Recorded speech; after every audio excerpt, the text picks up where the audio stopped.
There's another thing you can do. You can take that's right. regular pedals. Yeah. But you don't get the speed. No. So I borrowed my buddy's shoes. He's a little bit smaller than me, so my feet are cramped. But I we're here in European size, so like, we had a size 43. I'm like, oh. I have a pair of shoes. All right, ladies and gentlemen, it is 3 o'clock. You can start when you want to. Thanks, Ron. Are we live, Ron? We are live. Okay, it's time for the meeting. This is a special meeting of the Prospect City Council that was called by the council, by a majority of the council, to take place today, July 7th at 3 p.m. It is now 3 p.m. The agenda Cutoff is 100. for this meeting. Laura, Can you hear me? hold on a minute. The cutoff is 100, according to the CDC. The 100.4 is the cutoff according to the CDC. I can witness that he's been outside for the last couple hours, if that helps.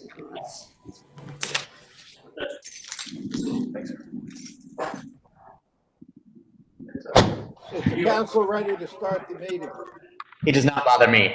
Hold on just a minute, Mayor. We've got a question about the cutoff temperature for the CDC for admission.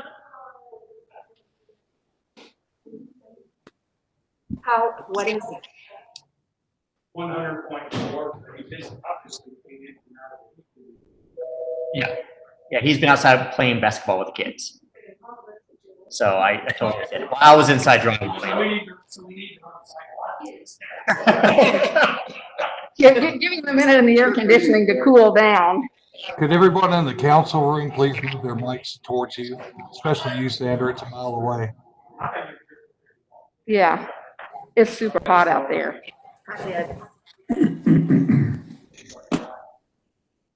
Frank, you're getting cooler by the minute.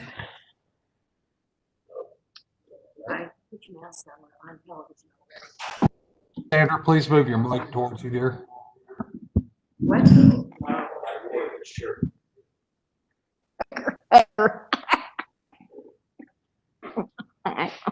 Can I have it?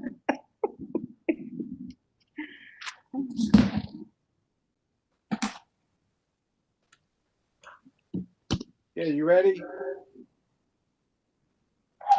Yes, sir. All right, this is a special meeting of the council, and it was called Consider Three Things. And only those three things are allowed to be considered. They are to consider action to temporarily allow above-ground pools because of the COVID-19 pandemic. That's number one. Number two is to consider a first reading of ordinance 953/2020, establishing an ad valorem tax. And number three is a budget work session for the current year 2020-2021. So having said that, let's consider item number one, considering action to temporarily above ground pools because of the pandemic. Floor is open. Well, I would like to, has everyone read through the ordinance number 597? Can we bring that to the table for discussion, or do we need to, or? Well, that's part of it, Harold. I'm sorry? That is part of your consideration. Okay. Have you read through this? Yeah, but I don't think that we can have a general discussion, but I don't think we can move something forward when it wasn't part of the documentation and out for the open records purposes. Is Chris on? Is that correct? I just, It's a meeting, you can't. yes, unless it was on the notice, we cannot discuss it or take an action on it.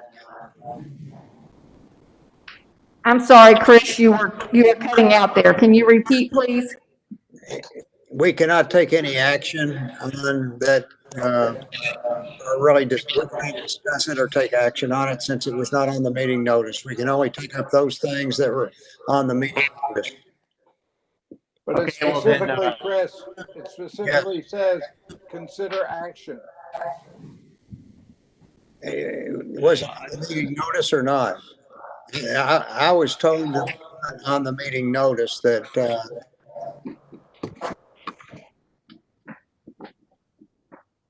Laura, was it on the meeting notice? I can read it to you. Okay, It yeah, says, Jimmy, read it to me. it's right in front of me. It says, Okay. consider action to temporarily allow above ground pools. Okay, well, that's contrary to an email that I got from Laura, but if that's what it said on the notice of the meeting, that's fine. Go ahead and, That is exactly what it There says. was no attachment of the ordinance. I think that's sufficient notice, John. I think, go ahead and talk about it. I was under the impression it was not mentioned at all. Actually, it isn't written. There's several iterations of it out there. The one in front of us talks about a code enforcement change.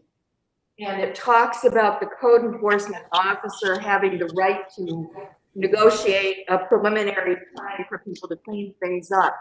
It doesn't specifically by words relate to what is on the agenda. I don't have trouble with these issues. I don't think we can go forward with them legally today. Okay, we're having a discussion, and I think the action we need to take is to bring forth that, that amendment at the next regular meeting. I'm fine with that. I agree. A first reading at the next meeting. Yeah, we I can agree. actually table it till next meeting, which is a regular We're meeting. not gonna table it. Because it's not on the It's table. not on the Okay. table, but we can agree that it's gonna have a Well, first this- reading then. Correct. And in the Well, meantime, we and can agree that we'll talk about it having a first. We haven't agreed that it would have a first. well, when we bring it up for first reading, we'll have a discussion and vote on the first reading, so. And we're saying the same thing, Yeah. so I think we can move forward with that. I would like to ask that we make sure that is on the agenda, even if the next meeting is a special meeting. Oh, yeah, good. I'm fine with Okay, that. now, what will be the attachment to that? Right now, what's on our table here is a change in the ordinance for code enforcement. It has nothing with above ground pools. That's right, but there's another one Exactly. that I have sent out. There's a comment that deals with what I consider upgrading the above ground pool situation. I would intend to introduce that for first reading at the next meeting. So Okay, are these two separate issues or are they a single issue?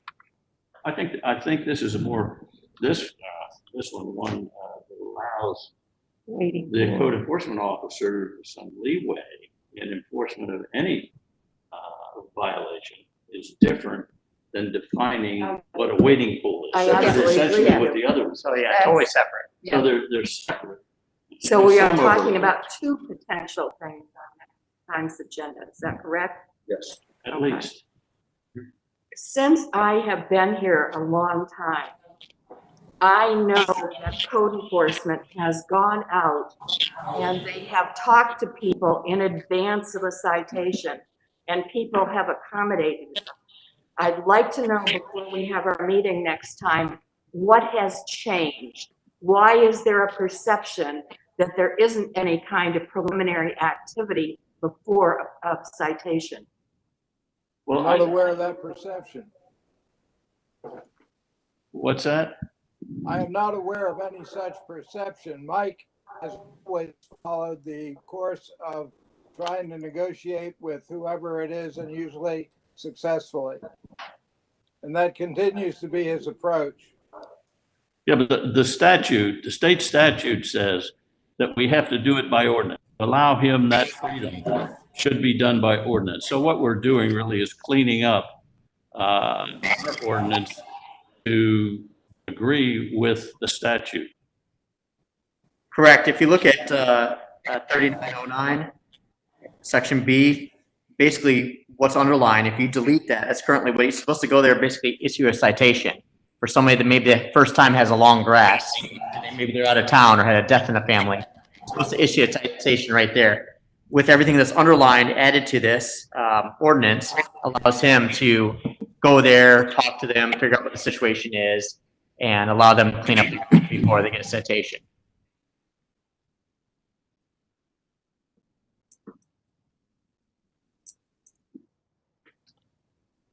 Does that make sense? It does. The only problem I've got with it is within a specified period of time, this remedy has to be sought.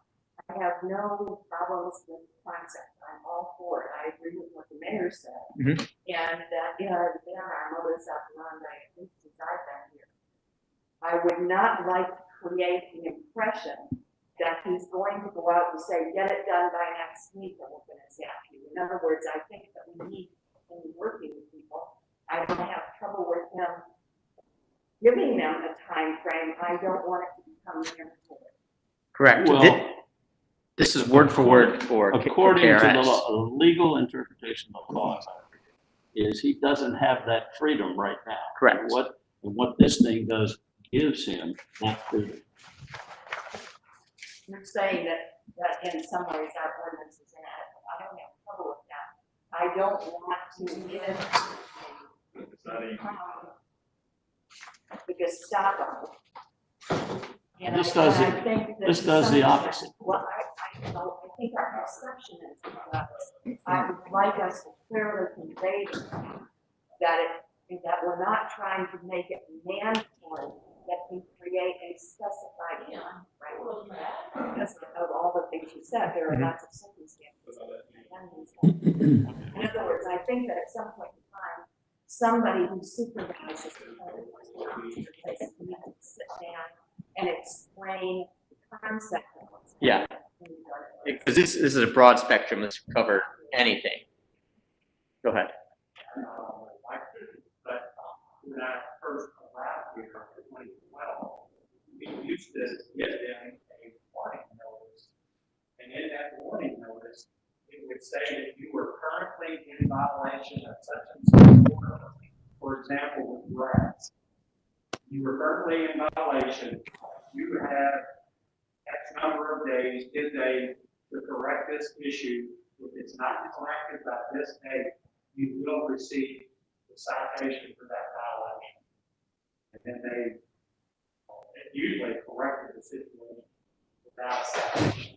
That was written in a warning. Yeah, well, the only point here is that the state statute says we have to do that by ordinance. We have to give them the flexibility by ordinance. The words by ordinance are in the law.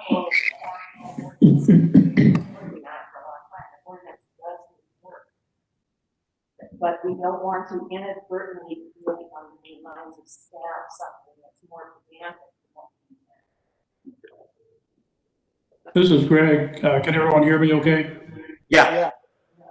I think, if I may, let me just go back a little bit. The fence ordinance, proposed change to the fence ordinance rather, at the last meeting, precipitated a concern on my part that the boundary fences, would they be determined a nuisance, that would have been a huge financial impact on certain entities, Sutherland being one of those and a few others.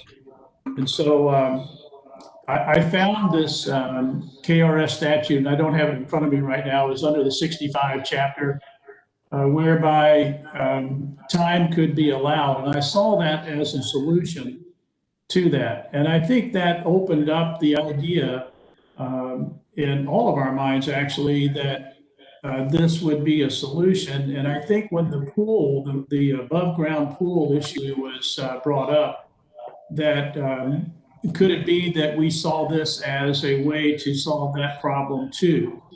So I think I'm in the camp with Sandra that it's two separate issues.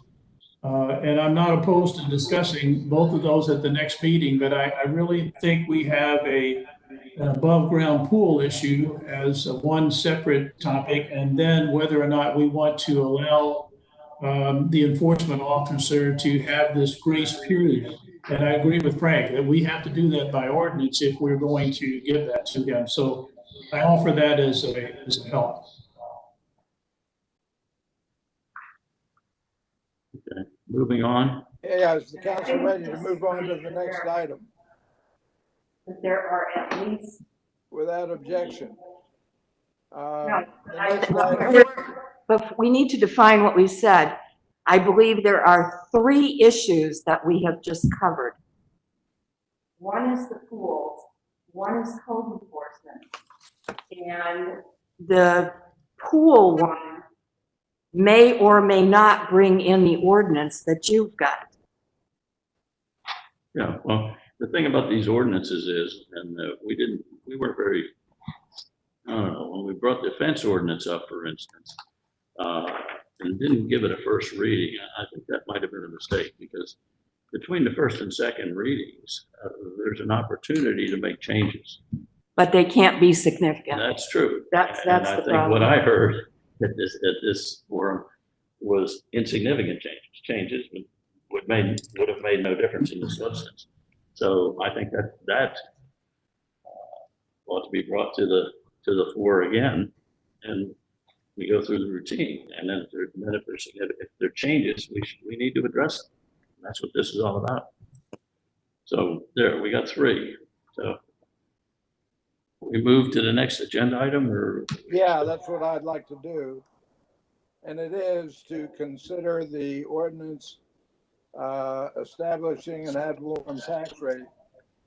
And it's ordinance 593-2020. I will ask if anyone would like to move that for a first reading. I'll be glad to do that. This is Greg.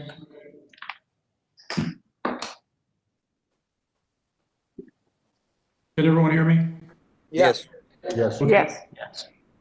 So that ordinance being the City of Prospect, Kentucky Ordinance 593, Series 2020, an ordinance establishing an ad valorem tax rate for the City of Prospect and delaying the real property tax collection schedule for fiscal year beginning July 1, 2020 and ending June 30, 2021. All right, thank you. I have a question on that. Is this an amendment or is it a freestanding ordinance? The freestanding ordinance, Okay, we do it every year. well, I understand that, but I just, okay. It now has had its first reading, and we can move on to the third and final item, which is going to take most of the time, the budget work session for the budget year 2021. Before we go there, I just want to reiterate the fact that if we pass the ad valorem tax with no increase or decrease, we are committed to that and balancing our budget. Sam, could you lean in your mic a little bit better? Actually, it's the mask that keeps doing it.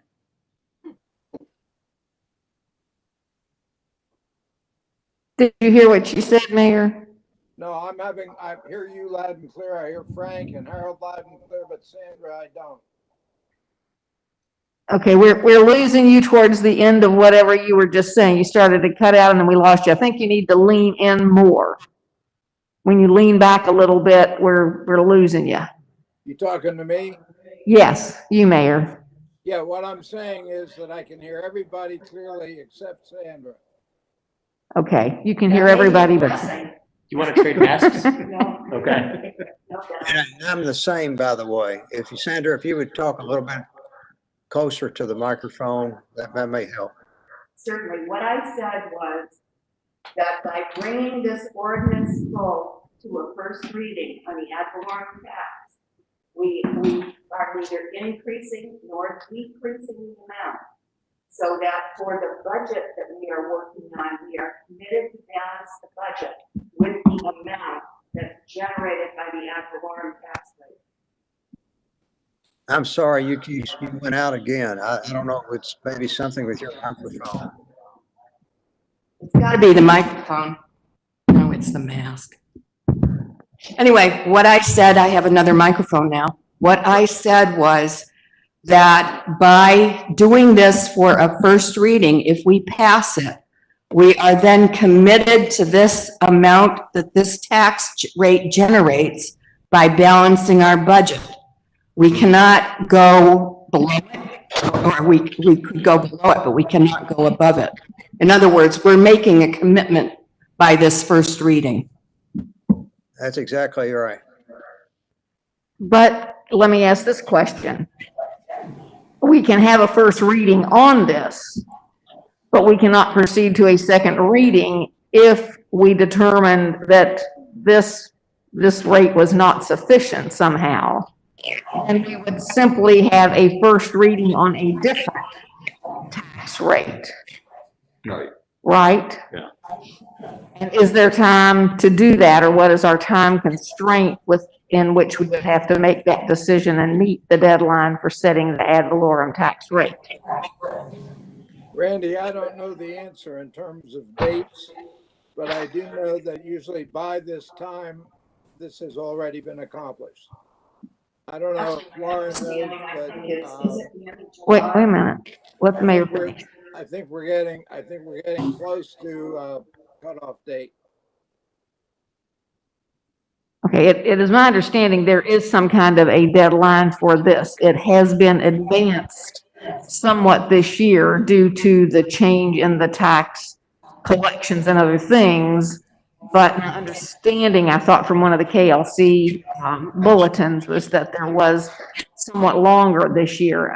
Laura, have you received anything on that, or do you have a date by when we must have a second reading and pass this?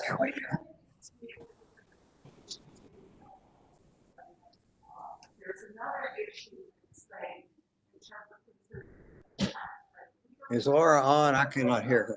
I can't either. Sorry about that. Start over, please.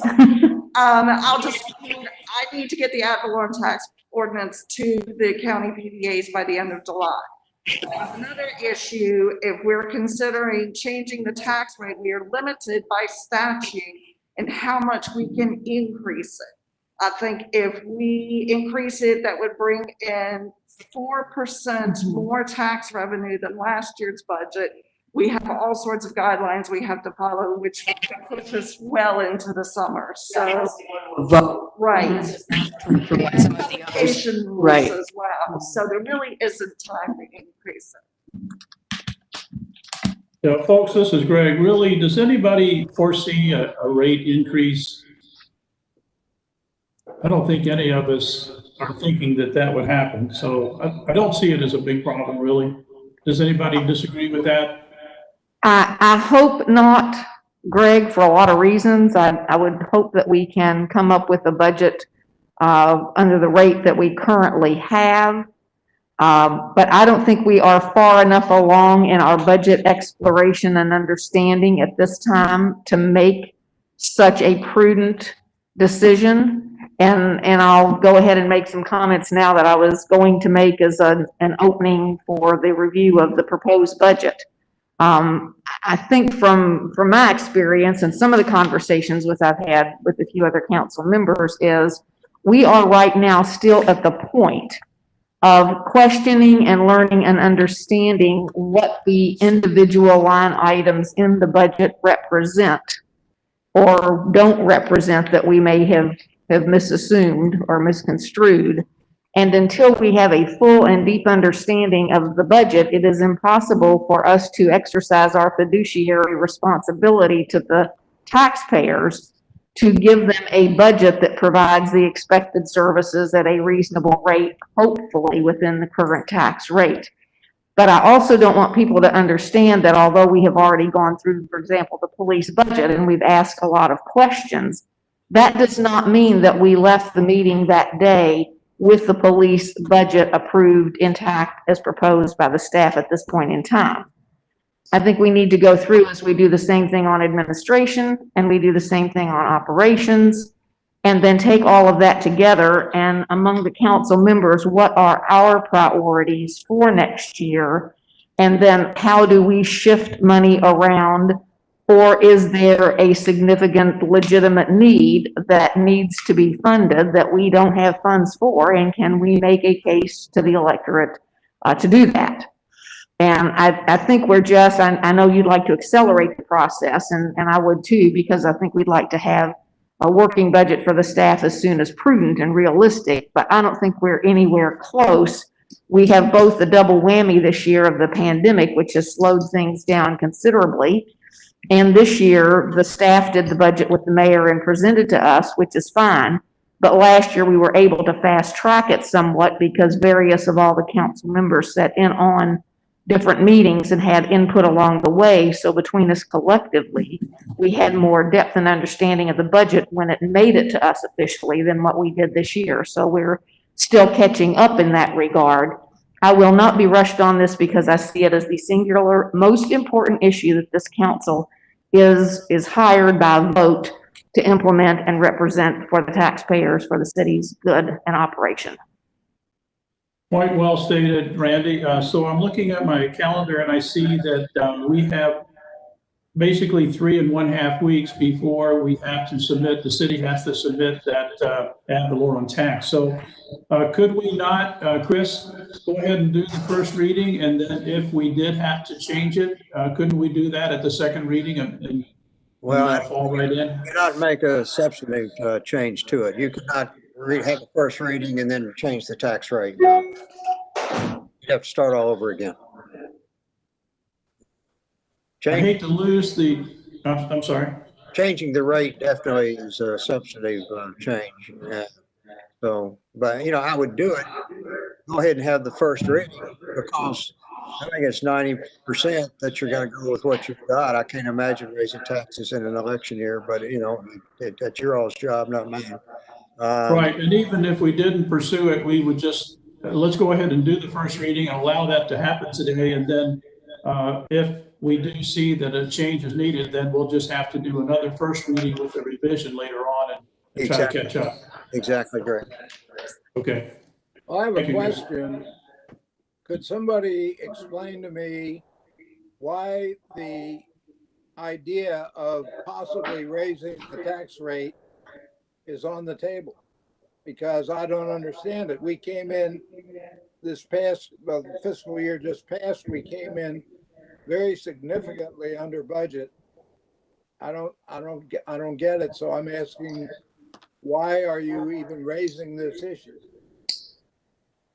I think because we don't know for sure yet as to how much need do we have, and does the proposed tax rate as it has stood cover those needs sufficiently?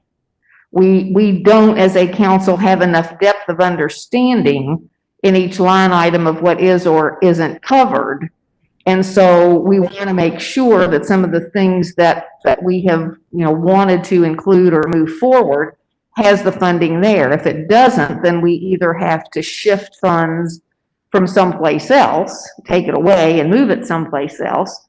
And maybe we don't want to have to take funds away from anywhere. Maybe we want to keep what's proposed, but there are some other things still to be done that we may not have funds for. And so a small tax increase might be, I hope not, and I want to reiterate that, I'm not looking to, but I don't have enough depth of understanding yet to say that we can safely do the things that we want to do next year within the revenue restriction that we set with the reading of the first valorem tax ordinance.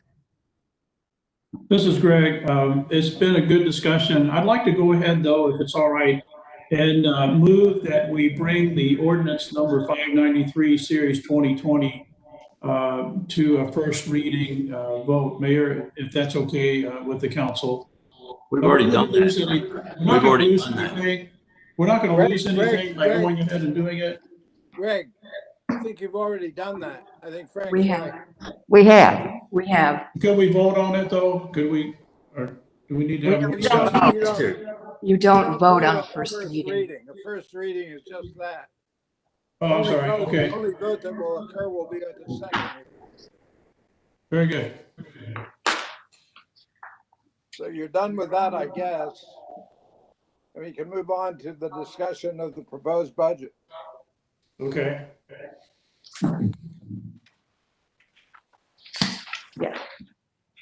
All right, I'll start off. I have a question for the police chief, and maybe I missed this. Right here. So go to page 8, please. Now we can't hear you, Craig. Harold, I mean, Haley. Let me change microphones. Okay. It's not the mics. All right, page 8, police employee development, 6211 and 6212. Why are they under employee development? My uniform at work does not develop me as an employee at the fire station. I didn't pick those categories. Okay. They were changed last year. I don't have a problem with any of the numbers at all, just where they're placed. If you look at the bottom line of 14,450, you spent that on employee development. Just because you bought, $10,000 worth of shirts doesn't mean we have better police officers. That was Okay. all changed last year in terms of the categories. I didn't pick them. What would you call it if you could pick what it was called? Supplies? Supplies. Well, Okay. it's supplies and training. Can So- you not have a line well, item for just? For uniform allowance, it's strictly for Supplies, why wouldn't you move those to the supplies category? I think 6211 and 12 could all be put under supplies. I mean, 6212 specifically says police supplies. Right. And then you could truly look at the number: tuition, fees, classroom, per diem, travel expenses. Yes, that's all employee development. I agree. Does anybody have any problem with moving those? So you'd have two categories under 6,200, is that what you're saying? No, it moved No. to 6,300. Yes. 6211 and Okay. 6212 would both go under 60. Yep. So it'd be 63, So there would 13, and be- 14. There What would be- kind of supplies are in 6212 as opposed to 6311? well, 6212, like 6311 is office supplies. Yeah, that's all Yeah. the supplies. That's Okay, but Police what, supplies. that's are copy, that's copy paper, everything like well, that. what's police supplies? Oh, flashlights. bullets, Bullets. ammunition, And targets, flashlights. Okay, then I agree. A lot of the agree. stuff that we use at 4th of July. Things specific to the function, Right. Yeah, Correctly. usually it's specific to stuff. non-administrative supplies. Stuff that So- we'll put sometimes like perishable things that you use for police supplies that may go in cars and stuff. Like if you buy rope flares, stuff like that, that would go So in there. 6211 would become 6313, is that correct? However you want to do it, just as long as it's under the supplies category. Yeah, Okay, whatever and then number the you other give, one it's should fine. be 6314. And then 13 would become 6211. 62, tuition and class fees, that's employee development. Leave Right, that there. but that means that You we wouldn't have don't, to change those numbers, the 62 numbers. well, the others all line up though. I think that was, Yeah. they all start with an 11. I have a question Okay. before we do that.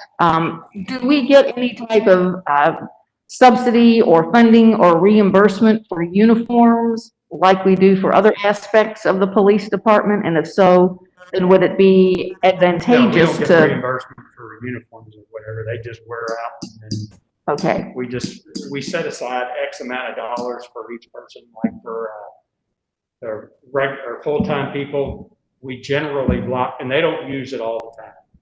$600 a year for full-time people and $300 a year for the part-time people. Say, for example, like Metro, it's like $1,200, $1,500. But they get that as a part of an actual check. What we do is we just budget that much. They don't actually get money. What they do is we set aside X amount and we have everything set up through Galls where we have an account and somebody says, I need to order pants or whatever.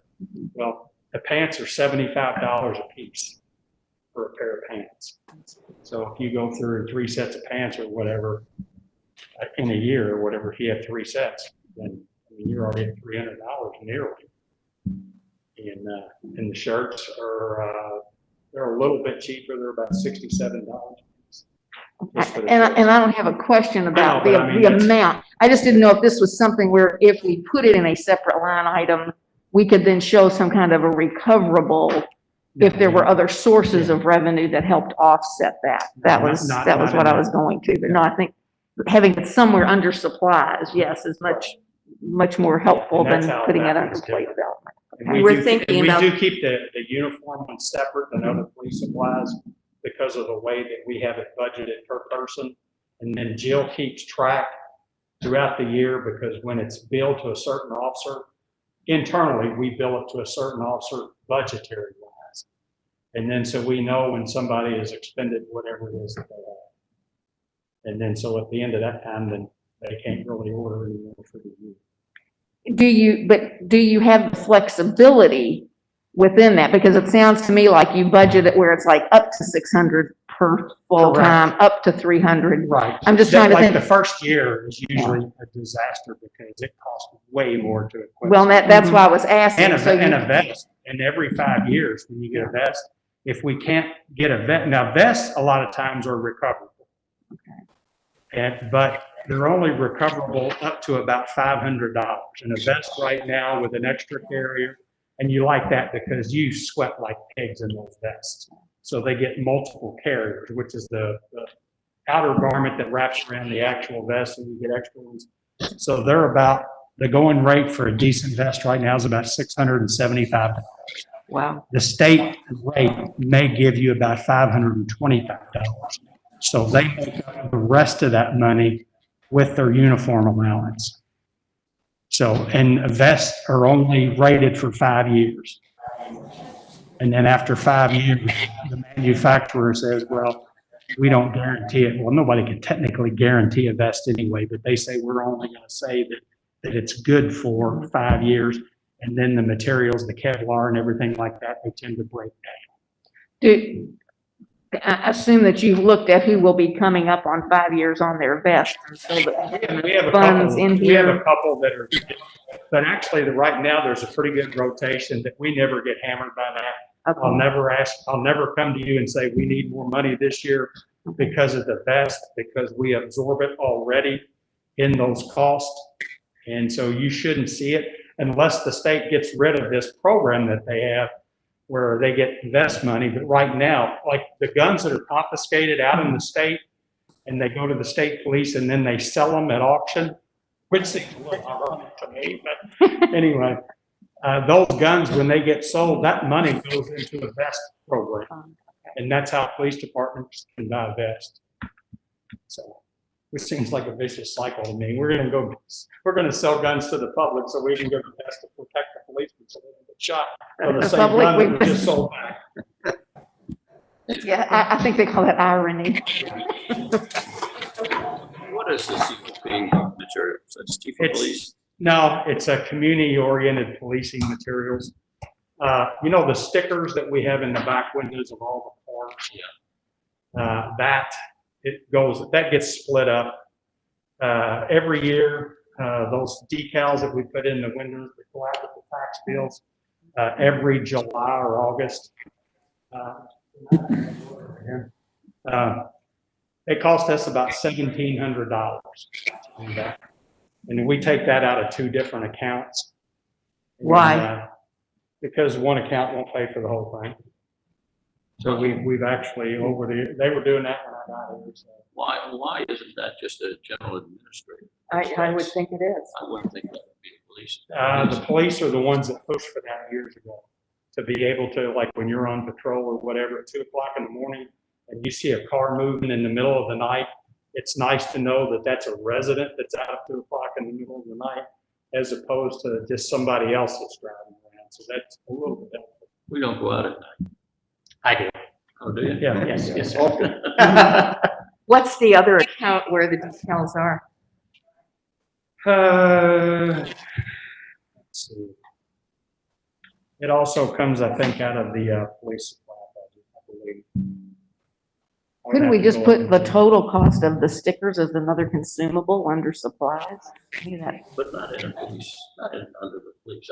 Yeah, It's an I do- administrative I do too. cost for everybody here. I bet it helps the police, but it also helps other. folks. Well, right, I agree with you on that.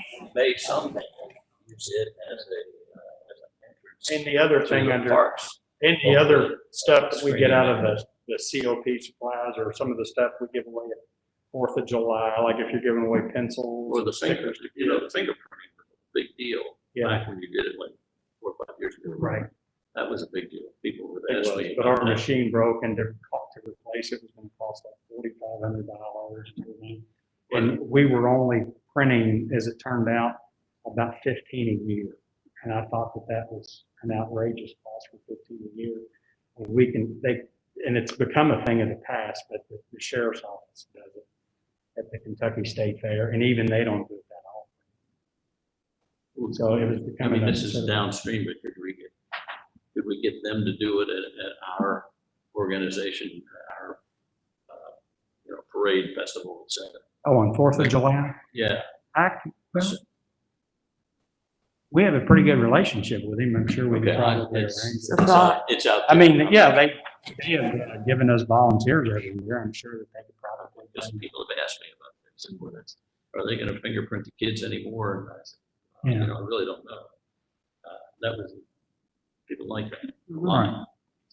Is that something, Chief, or if we had a new fingerprint machine that we could offer, like, background checks or that kind of thing and charge people for that are Oh, not? no, prospect- that's an entirely different thing. He's talking about it was a little ID card thing for children in case they became missing or whatever. And it only had, I think, one little thumbprint on the back of it. And it printed out a little ID card for kids. Okay. So it's not what we normally think of. when No, people those come in. fingerprint cards, and actually the state maintains. Well, and it that. wasn't tied to anything. It wasn't tied to No, any it search. wasn't, or it anything didn't go like to a that. database or Oh, whatever. okay. Something that parents could hold on to Okay. in the event that your child And was threaten missing. their kids with, Yeah. the police have your fingerprints. Yeah. I never had a need to do that with my Hey guys, children, this is Frank. really interesting, but we've got a budget to approve and to understand it, and I think you've got something of a deadline to get it done by end of July. Well, no, the budget doesn't have to be done by the end of July. No. But if we don't, what we are going to be committed on our first or second reading to whatever amount of money is in that tax rate. I have two questions. One is, can we, before we have our next budget meeting, find out what other account has the details? And can we put them in as a single amount? That's my first question. And my second question is, are there any other components of the police budget that are splits of any kind? No, that's the only one that we've been splitting from the very beginning. The thing with the car, sometimes we split some of that with the, where it's actually some of the equipment that goes into it, where it says police equipment, and then the vehicle itself. Yeah. Because that never fits, it's just like the amount that's slotted for the car itself. The car is cheaper than what is allotted there, but when you go to adding more of the equipment back and forth, you have to, because you can never get a car for $35,000 when it's equipped. So we just add on additional equipment that we have to along the way, so that amount. But they're in the same category, technically, the police equipment, because that's long-term equipment. That's the radio that goes into the car. That's an MDT that goes into a new car, the mobile data terminal, the computer. And Those are all capital. that's all, that goes under capital, That's all yeah. capital. And then when we get like a new car a few years later, we'll continue to use the same computer. And so that stuff gets recycled. So would you move the prospect decal stickers to like? I would leave it, I would just leave it in COP. And what I would do is just increase the amount in COP. And then I will let you know what other account that it came out of. And then we will reduce by the same amount that category down. So it's going to be the net will be zero difference. And I'll just let you know that you can reduce one category a little bit and add to the other one. That way it just comes out of one category. And then are we moving it to administration somewhere? As He'd opposed prefer to police? keep it in police. You can just keep it in COP because it was a police generated activity. And it's useful to the police, so. Yeah, it's useful to us. That's fine.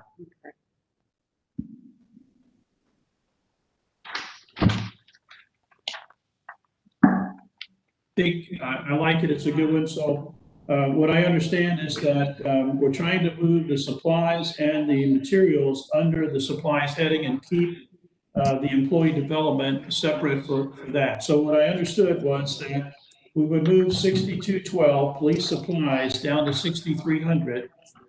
And then we would move 6214, training materials and supplies, I guess we would call that 6313. Am I No. right so far? No, 6214 stays where it is. Because that's under training, so that is employee development. Right. What 6211 uniforms and 6212 would both be moved down to the 6300. And they Okay, so- become 6313 and 6314. Okay, thank you. Right. I like that, yeah. I mean, because if you compare it to page 3 in administration, employee development, all the uniforms are way down the line. So we're just matching it up. Perfect.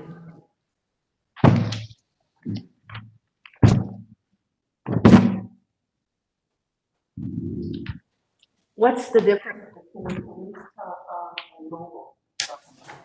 Oh, the police telephone, it's the hard line is the police telephone. That's the regular office phone.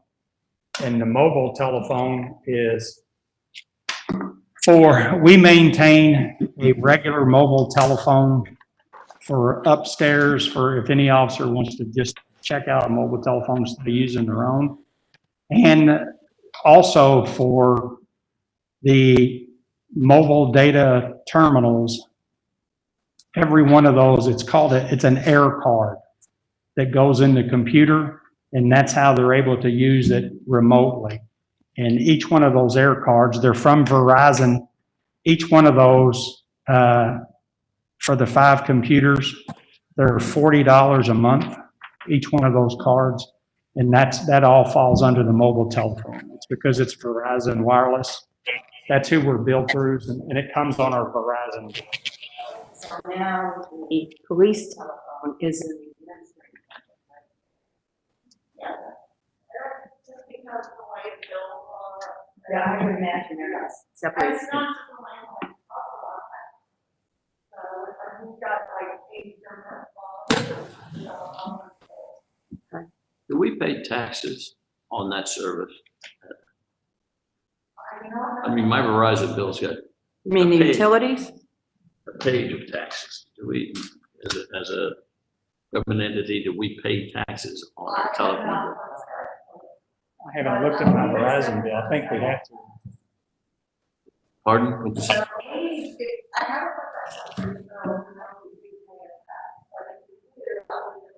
Yeah, I think the 911 tax and everything is completely different than sales tax. I think Oh, it we're- is. It's we're not a required- sales tax. Yeah, we're None of required the to pay utility that. taxes are sales tax. But do you know whether we have any exemption for that type of thing, being a government entity? We're only exempt from sales. Okay, Chief, have you guys looked at FirstNet at all? Like phone services or anything? They have huge discounts for police, fire, EMS, anybody that's really out in the field. Cell phones, mobile services, might be something. to look into. I've seen an email or two come through, but I don't know that we have enough to justify any kind of a change. I don't know. I don't know if they have accounts that small. Okay, you can do it, I can do it as an individual firefighter. It prioritizes your phone. Say you're at a football game and there's 100,000 people. Yeah, don't worry, not a Kentucky game. But there's 100,000 people, like a Michigan game or something. And your phone might not work because there's so many people. Well, it prioritizes your phone call over everyone else's. So it might be something you want to look Which into. carrier? You know what? I think it's AT&T. Okay. But you might be able to get the same cards or something through there. I know what you're talking about with the Verizon cards, or mobility cards. I can talk to you about that afterwards. Okay. One more question. I can see police vehicles. Where's the maintenance money? Is that 6511? 15. Yeah, 6515 is the one.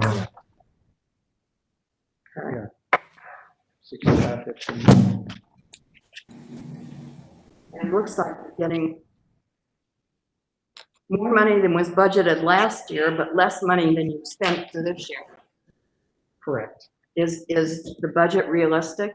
I would say this year was unusual. Well, like 2020's been for everything. It's been highly unusual. But we have always come in well under budget on vehicle maintenance. Every year, I've been able to give money back. When I first got here, we started out with $19,000 in the budget, and we steadily have been able to come down. This is the first time that I ever went over, but we had numerous expensive repairs. And nothing is cheap anymore, particularly with all these cars with the computers and everything like that. And then with the four-wheel disc brakes and everything, it's just like, a brake job costs you a fortune. And go through brakes, as you would know.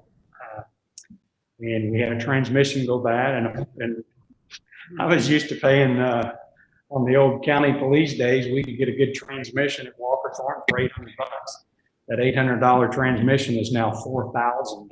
Oh my God. So we paid over $4,000, and that was with a deal. That was with a deal. Is this, Laura, is this number, what is the police vehicle maintenance number for the end of the year? Do you have that? Is that in one of these things? I believe yours is a little outdated as a new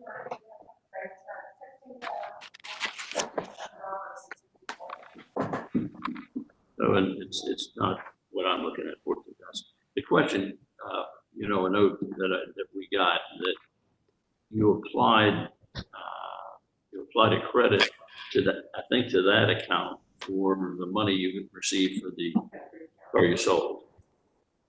Yes, I don't know if that ever made it on there. Okay. So you credited that. So even though you spent 16, do you have any idea how much? Was it 4? Okay. I think it was 4. In that order of magnitude. So that means you spent 20,000. Actual expenditures were 20,000. Yeah, it was this year. It was horrible. Not 14 like here, or 16, what you said, because moved money from the capital account into that. So the bottom line of my question is, again, is that enough? If you spent 20,000 this year, is 13.5 enough? That's difficult to if say. you- We've never spent anywhere close to $20,000 ever, except this year. Yeah. Again, that's, do you want to call it an aberration? You want to call it a trend? But typically, that's why we kept lowering the budgets, because we weren't. Well, yeah, we weren't going up. So I'm just. Yeah, the so figures that's that why I've we're got, increasing. figures I've got in front of me through the end of June shows the police vehicle maintenance, we spent $16,427.64. And we were $4,400 over budget. But that doesn't include the money that had to be taken out of another account. What other account? That You were credited approximately $4,000 from the sale of the used surplus vehicle. So, the question is, and I don't know what the elements that make up the 20,000 is, whether some of them are repeatable or not. I just don't know what the elements are. I'm just saying, don't change yourself. Right. Here, that we need to take something from another account.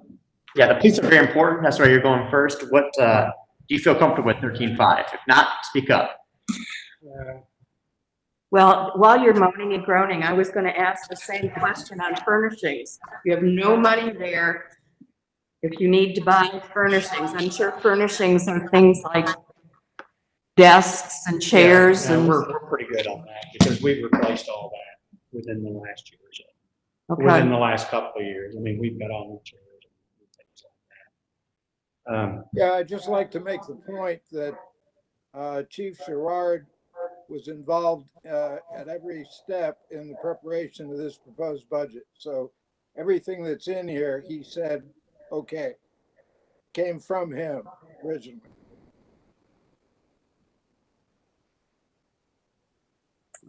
But it almost does feel like you should have more than 13.5.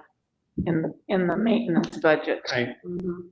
What, I guess my question is, I'm sure you had some rationale for that. Were any of the undue expenses last year from something like maybe an accident that you would see as more of a one-time? Yeah, you've changed.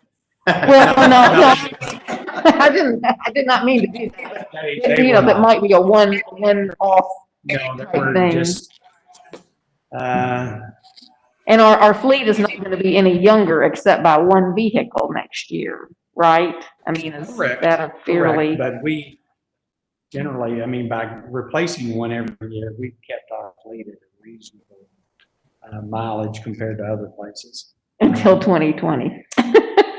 Yeah. Are you Until the health- comfortable with the 13,000 budget? In seeing that it ended up being 20 instead of 16, perhaps we could do 15 instead of 13.5. But I don't think it needs to be any higher. Okay. And I'm still optimistic about turning money back at 15. Okay, now, the question is, for this coming year, the new police vehicles, 35,000. Is that net of selling another surplus vehicle? No. And the next one would just go back to the city, however. But you never know what you're gonna get. But we will have a surplus vehicle to sell next year? Probably. It just depends on what kind of shape the car's in. It has over 100,000 miles, the one that would be the next in line to go out. But it is one of them that we'd also put some money in to keep it in tip-top shape. So it might behoove us to hold on to it for a bit, since we put money. So. But none of that is considered in this budget? No. Getting money back in? No, because you never know what you're gonna get. You get it, you're gonna put it back into the. It would just go back. This last time, the only reason I asked for it to go back this year. But I think we need to be disciplined enough in our accounting that a capital expenditure or a credit from a capital account should end up in a capital account somewhere. Because it's a depreciable expense. Those cars are depreciated on our annual statements. And at the time, we sold whatever we have with other cars. When the auditor has come in, every single time we had a conversation with the auditor about what we did with the car. Yeah. And they would find wrong.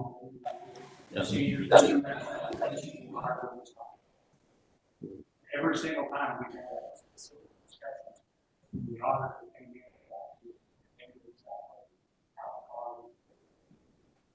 In regard to police equipment, you've got phase-in new mobile data terminals, $5,000 each. What are they and how many do we have now and how many do we get? Phase in.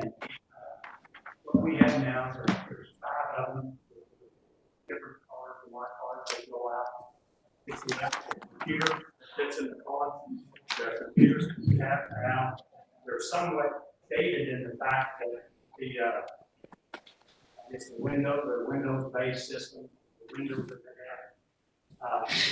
They will no longer support and everything is now with Windows 10. Well, the last patch they've done, the last year, they will no longer continue to support it following this year. But you know that whatever's coming out in the future. So. XP or 7, whatever the operating system was. Concept. And that requires a new computer.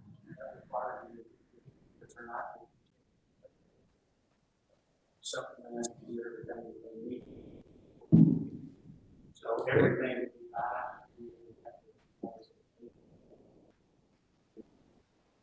Fortunately, costs are coming down a little bit from some of the tough folks that they have. would have liked to have gone to a tablet as opposed to a big book.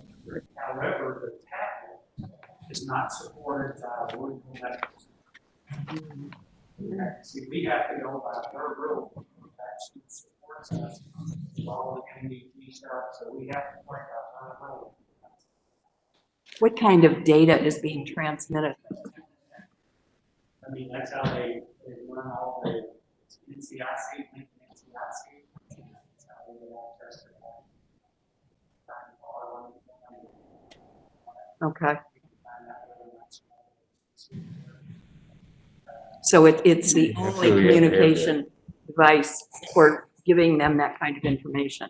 Other Okay. than the radio. That's what the air calling for. Accident scene. We actually have a barcode scanner, like the driver's license, we have a scan on that. Scan that and population report.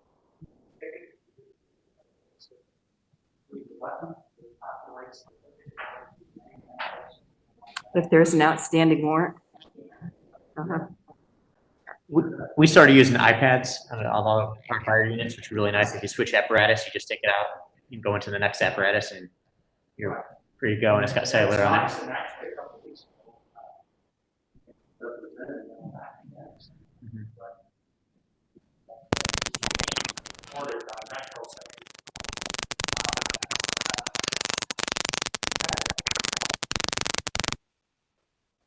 That's a part of our local metro leader. Mhm.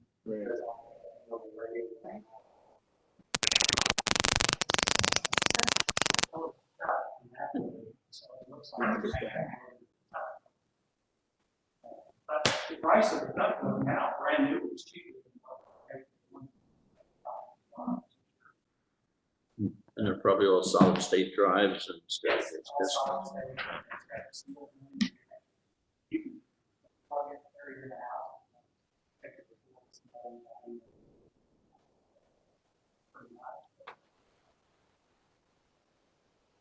Yeah. All of a sudden, decide to take it all together. These, we got stuck. We could probably get away with maybe 3 brand new ones in a year. As it stands right now, the next car we buy, we would put the brand new computer in that. Because there's not enough money for that here. Well, for the new one. For one new one, plus Yeah, the rest of the equipment on a new vehicle. Is well, that there- would just go on, but that's why there was an increase on the 6611 for new equipment. what, That's why I went from 9 to 14. For the extra 5. For the computer and the mouse and everything like that. what is the difference between the 14, 11 and 14? You know, computer hardware and police equipment, The computer hardware for the stuff. the administrative stuff. Yeah, that's for the in-house computer. Okay. hardware. And that, are we getting a new computer or is this for programs or what is $1,000? We've had to replace some, just.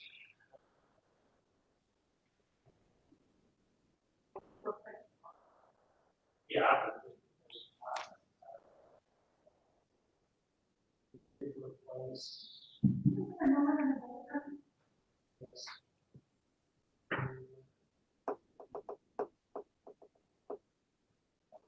Mine is probably the oldest, but that's okay. Other than that, we could Well, this is, okay. No, you better. We ended up replacing it out last year's budget. Then Right. replaced the squadron computer at the end of this last fiscal year. Mhm. There's a lot of old So it's, equipment in this building. yeah, so it's been up, everything's pretty much been updated. Mine's probably the oldest one there. But mine's functioning fine. Well, it's functioning, but if it's what they did with the ones in the library, the Windows on there was no longer supported, and what they came in is the new Windows takes up much more space. So it's not new equipment. All it is a new, storage system to hold the bigger program, which doesn't mean the computers are gonna last all that long. Okay. Anything else in regard to police? Nope. Thank you. Thank Good you. job, Very Chief. much. Okay.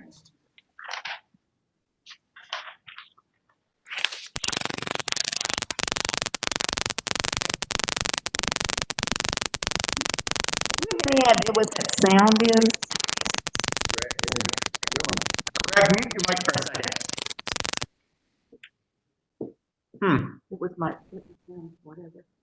Greg, your mic is picking up some kind of a loud background noise. It's off when you, it's on now.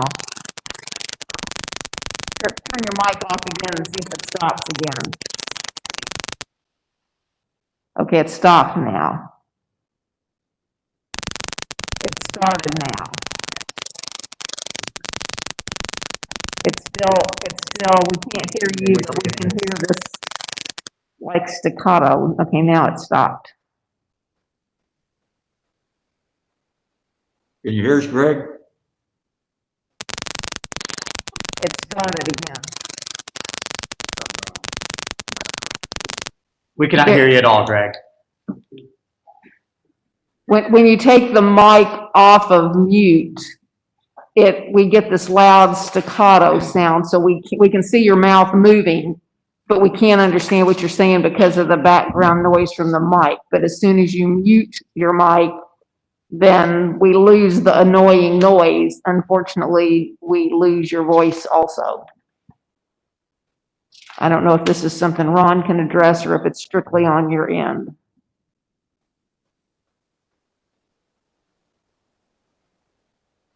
While he's working on It's that, actually nothing I can do. It's all,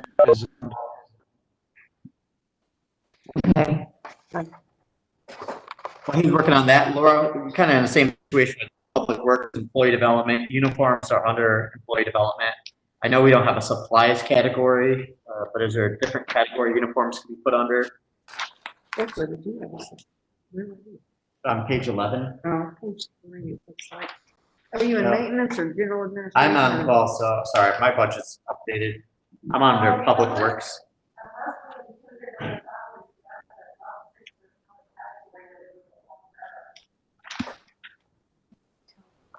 Well, we could rename the category. It's the same thing with employee development, they have uniforms for public works, under there. I can't hear Laura.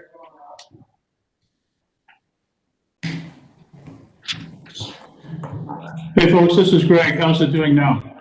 Yes, we can hear We you. can hear you, Much Greg. better.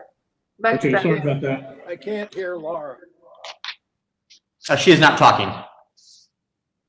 When she is talking, I can't understand her. You want to Folks, repeat? I'm sorry I had to bow out. I was going to ask a question about utilities. Am I interrupting something else that's going on?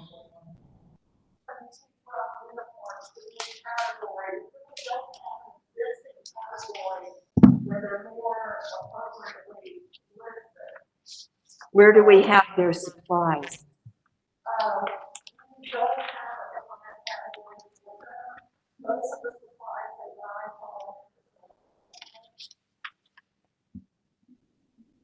Yeah.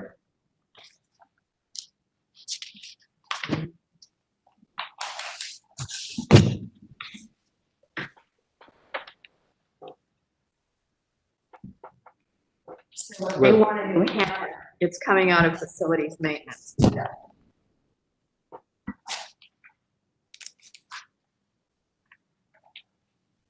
Why don't we just pull it down and call it uniforms maintenance and repair? Is that okay? Yeah, I'm fine. I mean, it's, All right, from an HR standpoint, uniforms are employee development. you're not. So we're going to have uniforms, maintenance, and repairs. Is that okay? Is that okay, Laura?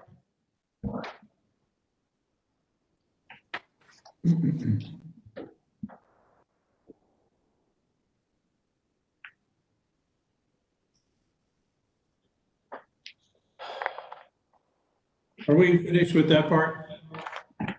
We're finished with that part. Go ahead, Did you have Greg. a question? I do. I have a question on utilities on page 7. And I'm looking at LG&E. I don't have any real heartburn with that. I think that's close. So, and it's in line with historically where we've been. But under Louisville Water Company, so Laura, through year to date, that 20,736, that's through June, correct? For water bills, the total expenditures of the June 30th is 22,510. Okay, I'm sorry, I couldn't hear you too well, but let me just go on. So what my thinking is there, if it's 20,736 through June, I know we have a 3.5% increase, but I'm getting, even adding that back in, if I average that out for the 11 months and then add the 3.5% back in on top of that, I come up with 23,000 for that. I just wanted to see what you thought. The correct number is 22,542. 22,542 is the most up-to-date number. Oh, for the year? Correct. Okay, so let's just use that for a second, and we still should be around, hold on a second. So I'm still getting a little over 23,000, so I get 23,300 actually. So that's 7,000 less than the 30K that is budgeted, proposed to be budgeted.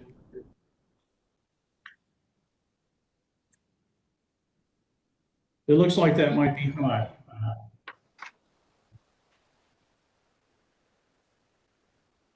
Well, one of the things that we may be doing is watering more places than we did before. Is that possible? If we're able to do the landscaping work that Ron is hoping for, certainly more money will be spent on irrigation. Okay. Well, can we break out, do we have a separate meter for irrigation water? I believe so, yes. We've got We do. multiple meters. Can we separate that from this facility, I mean, the administrator, and so we'll know how much irrigation water we're paying? I don't know if that's possible with the bills we get, because a lot of meters are bundled together. And they're on different schedules. Some of them we get monthly, some of them we get quarterly. But they're different rates. It should be different rates, right? Yes. Well, there's 2 rates at least. There's 2 rates. Correct. One you can charge for sewer, and one you don't. Right. Well, there's that, and then there's actually multiple rates based on how much you use too. Yes. So I think it'd be useful if we could separate those. It shouldn't be too difficult. I cannot answer if that's possible or not. Can we ask the water company if they can do that for us? Can we ask the water company if they can break that out for us? Well, it's on a normal bill, but I have a feeling the bills are not as simple as our residents. No, they're not. Right. That's why I asked if we could ask the water company if they could actually do that for Right. us. As I said, I can't answer that question. Right, you're just asking the building specific versus everything else, right? So he just wants just this bill for the building and then everything else. I don't, again, a lot of things are bundled together, so Okay. I don't know. That's what I'm saying. I Okay. don't know. Then I guess one way of finding out would be see if we charge, if you have a sewer on each bill, being charged for sewer. Because in the landscaping water, we should not. Actually, I understood we had 12 sprinkler systems. Is that correct? If we have, sorry, I understood we had 12 sprinkler systems. Ron That is can answer correct. that question. That is Ron, what'd you correct. say? That is correct. We have 12 systems. So each one of those would probably have a different bill. No? I don't know. So how many water bills do you get? How many water bills do you get a month? Well, again, as I said, they're on different schedules. Some of them we get monthly, some of them we get quarterly, but generally speaking, I think we get like 15, 20 bills. And, you know, they'll come in over the course of a period of time, and then the cycle starts over again. I understand. You're absolutely right. I agree with you because I'm sure the meter guy checks here and you get a bill next week later. He checks White Hill Circle and we get a bill there. Yeah. I get it. Yeah. Yeah. Yeah. It's not, I mean, I wish it were easy, but I see where you're at. Yeah. I mean, it's like our electric bills. If you look at. Okay. Well, I would still, make the request that we attempt to segregate that. So to see if there's some, you'll be able to find out. I mean, with some digging. Okay.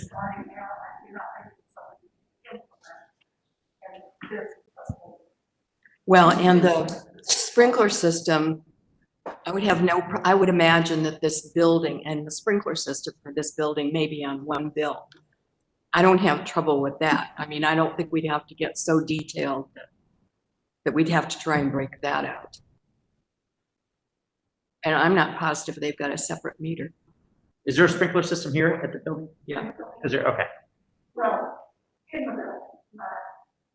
You mean a fire protection? Yeah. That shouldn't be running. Yeah. No, what I mean is outside irrigation system. There's no irrigation here at City Hall. Okay, so the bill to the building should be separate by itself. Okay, then that's pretty easy. I guess what Frank's asking to separate. Yeah, but if there's no advantage to it, I mean, if we're already getting bills with no sewer add-on. Actually, there is one advantage to it. I think that one of the things that we look for in a budget is the ability to learn something so that we can say to the residents, this is the service we're providing for you, and this is how much it costs. And if all of the water bills, except for this building, relate to keeping up subdivision entrances and other public lanes, I think that's worthwhile knowing that, because then we can turn to the residents and say, we spend this much just to keep the subdivisions together. You're absolutely right, because then that might actually be a separate line item for the irrigation systems. Yeah, we can add that, can't you?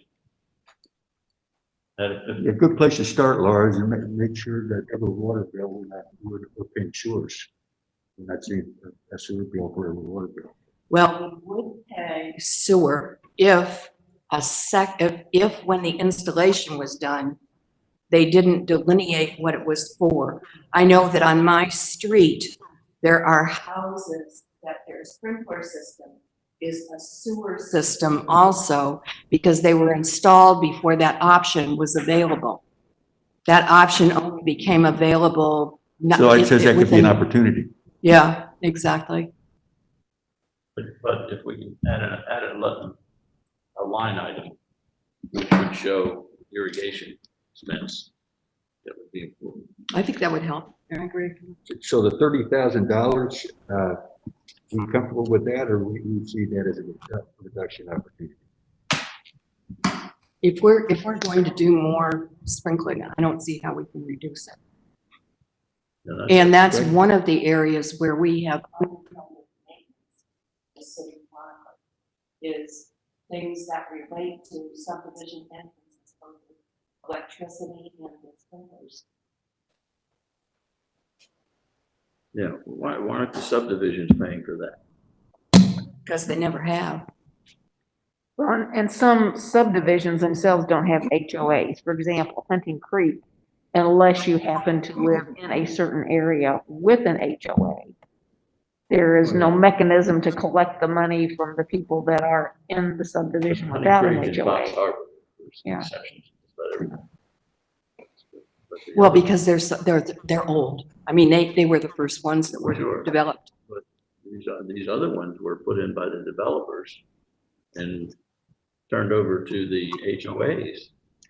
Sutherland pays for its own in great part, or they did up until the last time I looked at one of their budgets, because the ponds, for example, were never turned over to the city.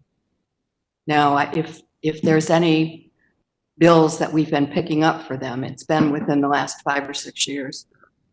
Well, then I asked the question, why is the city paying for something that's owned by an HOA? But it's not owned by the HOA. It's not. Those lands have been dedicated to the city over the years. Oh, okay. Yeah. They're city owned and operated. Correct. Not 100%. It's not that clear, but in general, they're cities. Well, I think we could change that. We're not gonna spend 7,000 more on any additional irrigation, so I agree that it could go up a little bit, but I think that 30K is a little high. I could go with 25 or 26 and feel pretty comfortable. I think we need to find out what went into the construction of the number before we make that decision. Because if we're picking up expenses we should have been picking up all along, we had a number of sprinkler systems that have had serious maintenance problems. And that would result in either less or more money being spent on water. Ron, do we have a lot of leakage in our systems, or is that a? Well, I've always said that irrigation is only one letter off of irritation for a reason.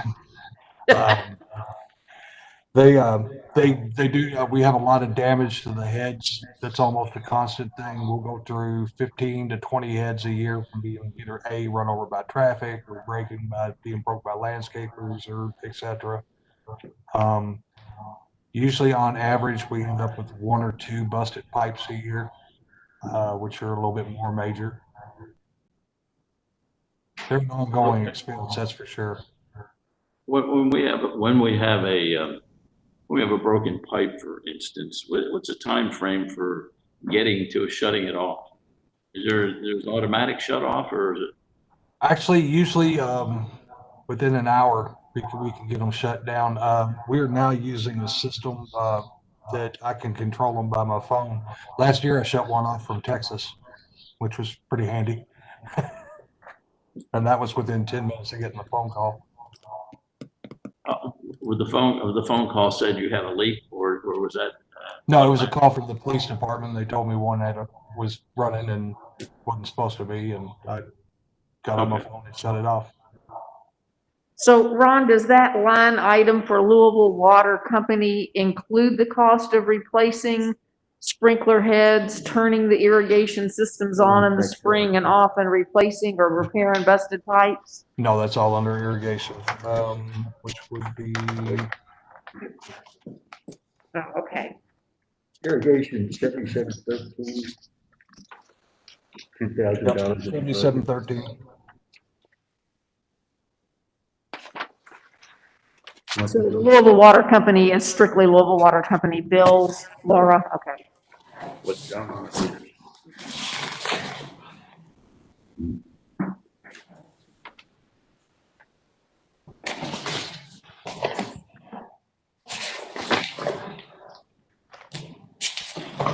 We're on page 7. One of the things that I asked a question about, and staff was good enough to answer me, is why employee bonds have gone from $500 to $4,000. Laura, you want to share that with everybody else?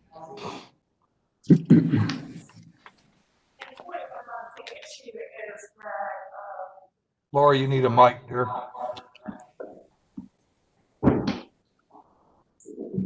It must turn itself off after a certain number of minutes. For employee bonds, the issue is that we're required by statute to, I forget the exact phrasing, but we have to provide sufficient coverage for employees who have responsibility over financial matters. We have never bonded the mayor.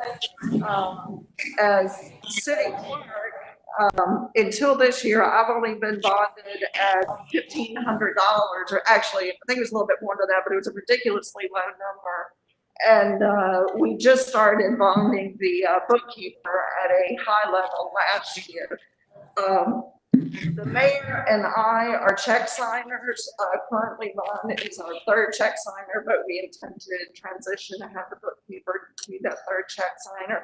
So we just want to make sure we're purchasing adequate coverage for everybody. And I spoke with the city clerk and St. Matthews, asked her what they do. They bond their mayor at $1 million, her at $500,000. Of course, their budget is much higher than ours. So I recommend that the mayor and the bookkeeper be bonded at $500,000 and I be bonded at $250,000. And that's, Yeah, and that requires a background check. that seems awfully high. Oh, no. think so. If they were dishonest, they could do Yeah. a lot of damage. I had concerns and had expressed them previously about how low our bonding rates were. So no, I very much think this is very reasonable, if not a bit on the low side. It's double effort. Well, it's correcting something that should have been some time ago. It's 20%. Okay.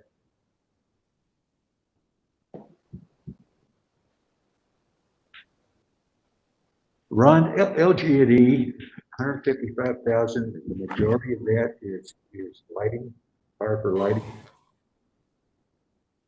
Yeah, I would say that is probably street lights and entrance lights would be the majority of that. Is there, and I've asked this before, is there any LED opportunity there to reduce the cost as well as the maintenance? Yes, actually, we've been transitioning as we replace the lights at the beginning of the subdivisions. It started with Bridgepoint, through working with Bridgepoint. We've started transitioning to LED as we phase out lights, and eventually, yeah, we will see a savings. And with the street lights, as they are moving to be replaced, with LED compatible lights, the downside to that is that our lease rate goes up. It does? Yes. So we're losing the advantage that we've had over time. Yeah, but we're kind of trading off. Are they a So there's wash? not a net difference in cost? They work with a whole schedule of rates, and all of that. And basically, we were grandfathered into a lower rate. And at least twice since I've been on city council, we looked at that, and it wasn't me. I can remember Stuart Miles when I looked at changing all to LED lights, and it would have been incredibly expensive because we lost the value of this grandfathered in rate. So I can see.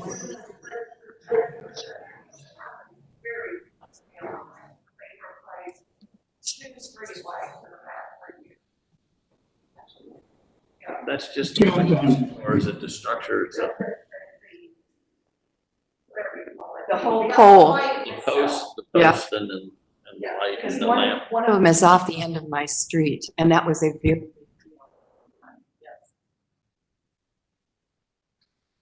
I couldn't hear Laura very well, but in February, I looked at the cost of lighting, and it was around 13,000 and some change.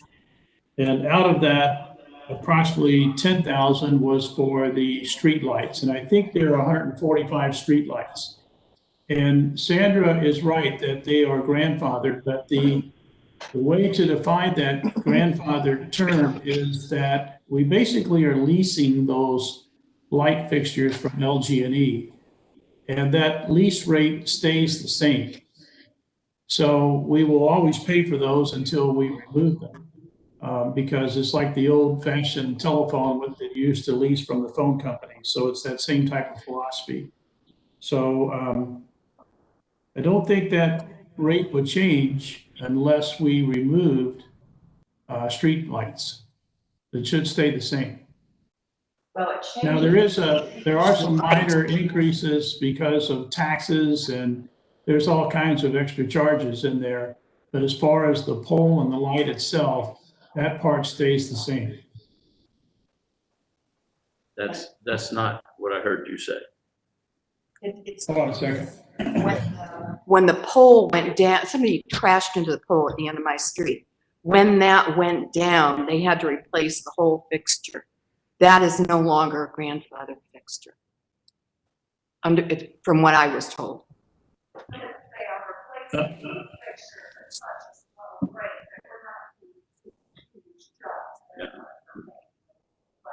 I don't have my, Does the lease include the kilowatt usage? Or is yes. it separate? Well, it's reported separately. So an LED would be more efficient, which would save some money, and the lease would go up a little bit. So we Right. don't know. Well, Right. is there a reason to renegotiate the lease? How old is the lease? It wouldn't be to our advantage. We've got is quite low. Every time we've talked to LG&E, it would not be to our advantage.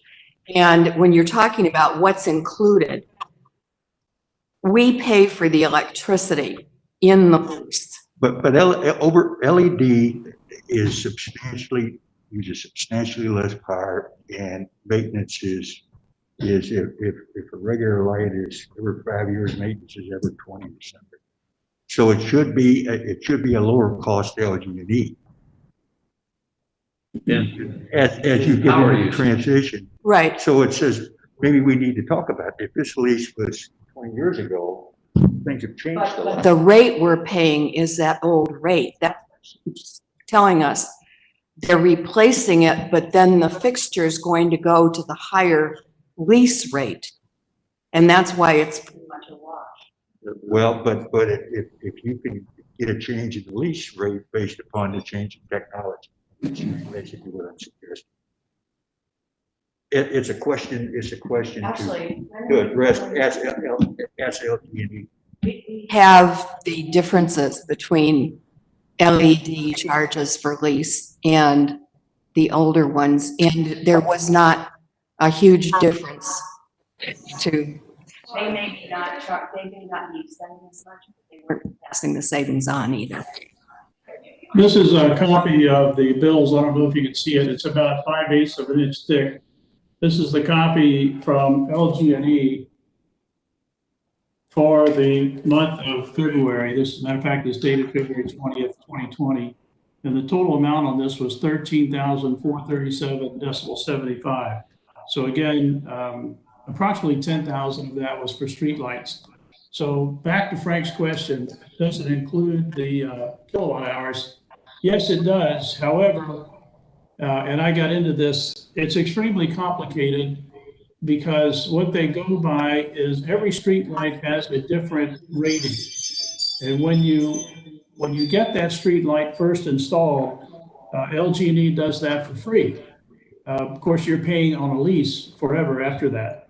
But the kilowatt hours are actually based on the number of dark hours per month. So this was back in February. So, and I don't remember, but I think, I want to say it's 11 hours per day that was darkness then. So that changes every month. So now that we're in July, the lights run less often, less time. So, and I like what Don said, and yes, absolutely LED is cheaper by a long shot. But the conversion of those, there's a penalty that LG&E charges when you convert to that, because they want their money based on what they set that contract up for years ago. That's what Sandra meant when she was talking about grandfather. So yes, we do have a grandfathered rate, but it does change. Let me show you some of the things that they charge in here, for example. So there's a basic service charge. And this particular light fixture was $1 times 30 days, so that's $31.20. But then there's an energy charge, and that changes. There's also an environmental surcharge that changes annually. So there are other things that go into this calculation. But the bottom line is, I think that it's a pretty set fee that we pay LG&E year after year after year because it is a lease agreement. But what they do for that is they maintain it. Like when when one went out at the end of my street, they replace it. They've got the expertise and the equipment to do something like that. So it's not, there are all kinds of trade-offs involved in the whole process. I have a question for Chris Gorman on this. Chris, I understand that the Public Service Commission sets the utility rates. That's correct. And if there is a change, the vendor, LG&E, Kentucky Utilities, whomever, has to go in front of the PSC in Frankfurt to get that change. Correct. So do we really have an option to negotiate leases or prices with them, or is this locked into the PSC approved rates, and we basically would have to lobby the PSC to change the rate in order for us to affect this change? Are you talking about the electricity, or are you talking about? The LG&E bills. Yeah, the street lighting particularly. I believe that would be covered by the PSC. I can answer that question. It is definitely a set rate. I'm trying to find the documentation that shows that, Randy, but we met with LG&E, I think 5 times when we were looking at the lighting project. Oh, here it is. So you all probably can't see this. Let me see if I can. That's Not I'm sorry. But anyway, so I'll just read this off. So these are the typical fixture we have here in Sutherland and also in Prospect is called the Acorn. And that is a flat $20.83 per month. So that's a set price. We try to negotiate. There's no negotiating on that. That comes down from it's all set up. So Does that include electricity usage? it No. does. It Well, does. It That's why does. it's complicated. Yes. Go ahead, Sandra. Well, it does, except that it changes based on what Greg said. When it's used longer in February, because you've got more darkness. If you took the figure that he gave us for the month that he's got and multiplied it by 12, you're gonna come up with about 165,000 for the year instead of 150. Well- So there is a fluctuation within that. Well, my question really is, are we getting billed for kilowatt hour usage? Or are we getting billed for time? And what he's saying, we're getting billed for time. Well, no, because you'll use More more kilowatts in in the that winter time. because the lights run longer. We pick a standard kilowatt usage per unit, per light. Correct. Pretty Yeah. much. Times I agree. hours. It's not variable. I mean, if it's broken, We still get billed for it. we still get. Yeah. It can be down for a week, we still get billed. There's a countywide outage for 3 days, we still get. That 155,000 for LG&E or 5811, does that include this building, City Hall? Does that include electric here? Okay. Probably don't want to hear it, but just like the irrigation, would it be wise to separate it so we can see what we use here and what we use compared to everything else? I'd like to see that. I think it's a reasonable. I'm sorry, I know it's more work for you. Is that doable? Again, and I think this is more true for the electric than the water. I'm not sure if it's possible because the bill we get from LG&E this month, every month is that thick. And every single electrical fixture in the city is included in it. And I'm not sure we can separate out city hall electricity. I'll try to figure it Okay. out. But yeah, Well, you should have a meter for this building as opposed to time per light fixture on the others. Is that correct? Yes. Okay. Yeah. Well, So, the others, yeah. You know what I would do, Laura?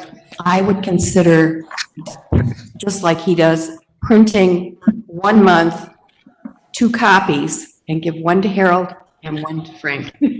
Because I'll they take the may. water bill too. Then, I'll help you. well, no, I said Harold. Yeah. And let them look through it, because they might come up with something and that would be helpful to everybody. Well, it'd just be nice to know, are we spending 100,000 on this building electric or 55 or vice versa, or 15 on lights, and it's justifiable. Actually, I think this building's relatively inexpensive. I wonder In if Greg has comparison. that Very well, already. I don't know. And Laura, Feel free to send me the bills, I'm serious. I will look at them. again, I would say also call your LG&E rep. We probably have one by virtue of being a city. If not, you can certainly talk to their government relations people and they can send you in the right direction. LG&E can, if we have a meter on this building, they can tell us what our costs are for this building. The reason I'm confident of that, and they don't really volunteer this, is because when we were doing the airport rebuild project, we were looking at doing some energy efficiency. Same thing when we built a lot of school systems and I was there. And so in order to apply for various grants and programs to switch to LEDs and other more efficient systems, then you had to be able to say, this is what our bills have been, this is what we want to put in, this is the initial cost, this is the savings, in order to qualify for grants and subsidies and things. So I think if you use that basis in going to LG&E and asking for assistance, then they can break that out for us and then we can look at it and say, are there some things we could do in here that could lower our costs? Or are there even sometimes funds through Kentucky League of Cities? They advertise for various grants and there are several in there over the course of the year that are for energy efficiency. And so we may even be able to get somebody else to help us pick up the tab and saving money there. Does each meter, at least the two I've got, they have a number stamped on them. So in addition to them getting the paperwork, we might be able to tell them where the meter is so they could look. The other thing that's in here besides street lights now are the entrance lights on the entrances to subdivisions. We're paying for the energy for those too. Most of those, though, are very low energy systems, from my understanding of what I've been told in the past, but Ron's a better source. Well, for an I think answer. they are, but I'm not going to put them on my house because what the additional amount of the electricity that my neighbor pays is not one that my budget can deal with. And yet he's probably only got, I don't know, 8 lights. So it's all relative. Yeah, but those are still lighting. If you say, okay, administration versus Right. lighting, this is what we pay for No, I lighting. agree. I agree. Neighborhoods. In neighborhoods, no, I think that's, I think if you came up with. I will absolutely look at Bill, I'm not joking. I will. You're gonna give it to him. I will give it to my wife, absolutely. I'll have her look at Bill. We have a lot of faith in her too. Laura, that meter for City Hall is 3000-1189-7174. And to Sandra's point, it's very economical what we pay. It was right around $1,000 for that particular month. It was back in January, so not bad at all out of the 113. For the 1 month? Uh-huh. So that's the meter.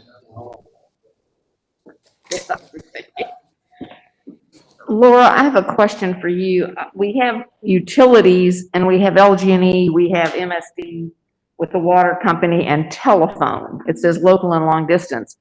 Where do we report the utility costs for our internet connectivity and our Wi-Fi services?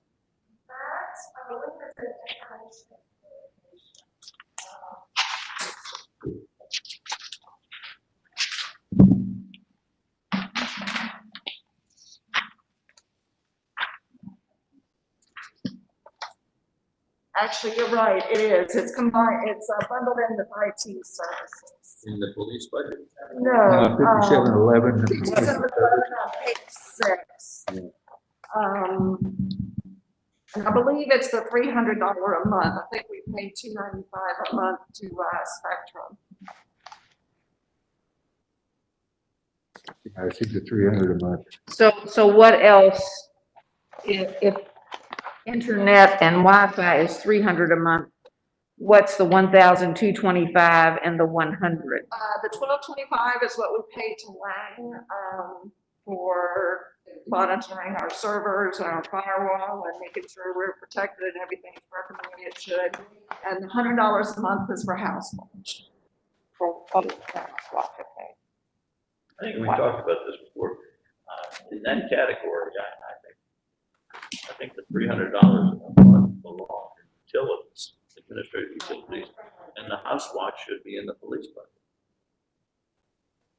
I mean, when you bring down- That's the point I'm getting to, that, yes, and I agree, no, I agree. I think House Watch is a program of the police department, and although you might have it is an IT service. It is an IT service for the police department, just like the decals are for community-oriented policing. And the monitoring of our services, our firewalls, and that, I would treat all of that, including Spectrum, is a utility, because they are regulated by the Public Service Commission, just like the other utilities are. And it's just a matter more of moving it from 5711, from that line item, lock, stock, and barrel, under utilities.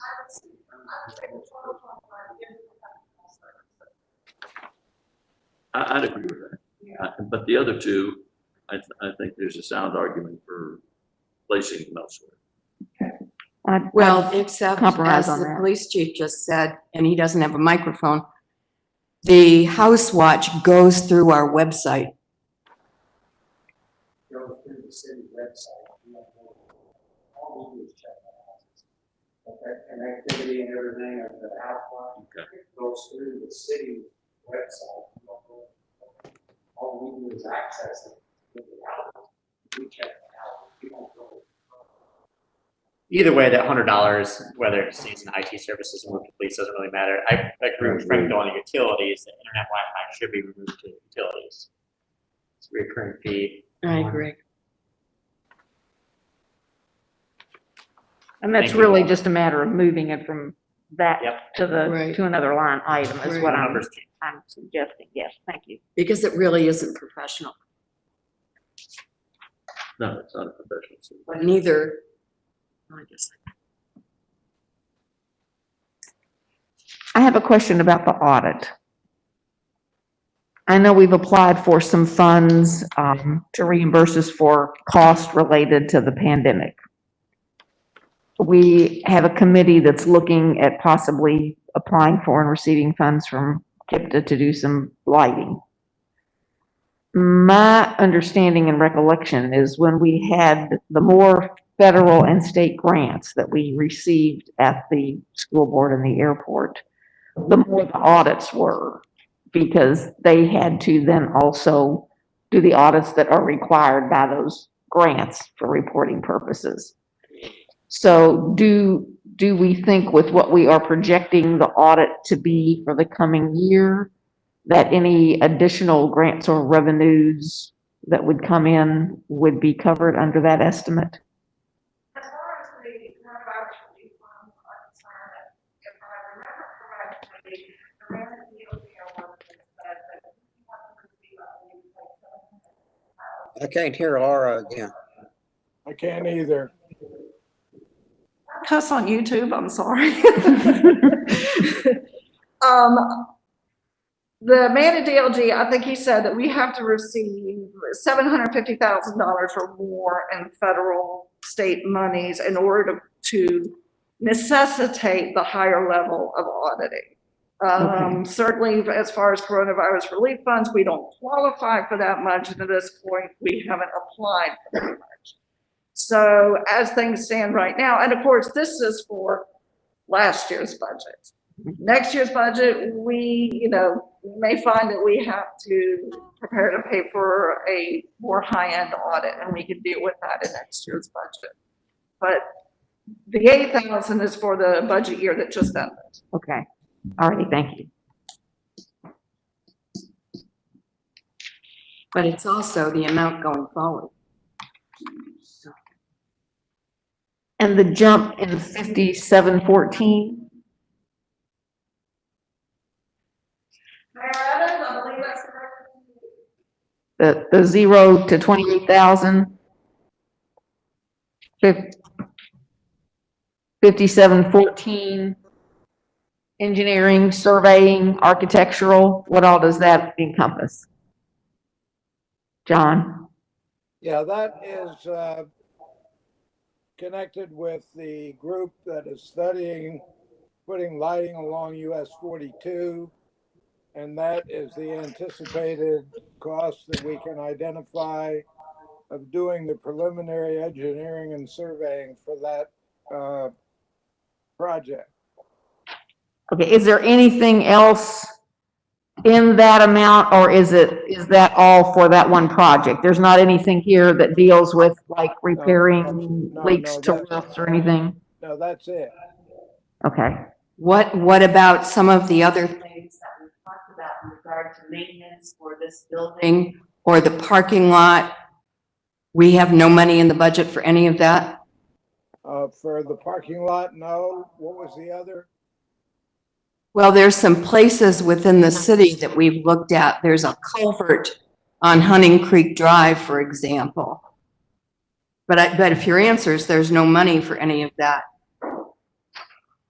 That 28 was put in there for the purpose that I've stated, not for any of the other things that you're asking about.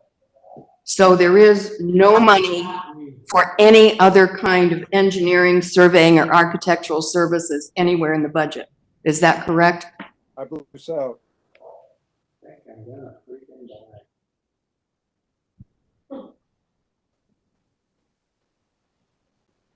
How did you come up with the 28,000? Greg, can you help me out with that? Greg's on that group.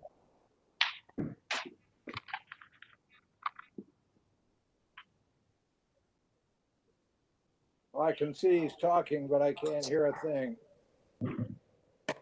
Oh, I'm sorry, I was muted up. Can you hear me now? Yes. Yes. I'm so sorry, I was muted.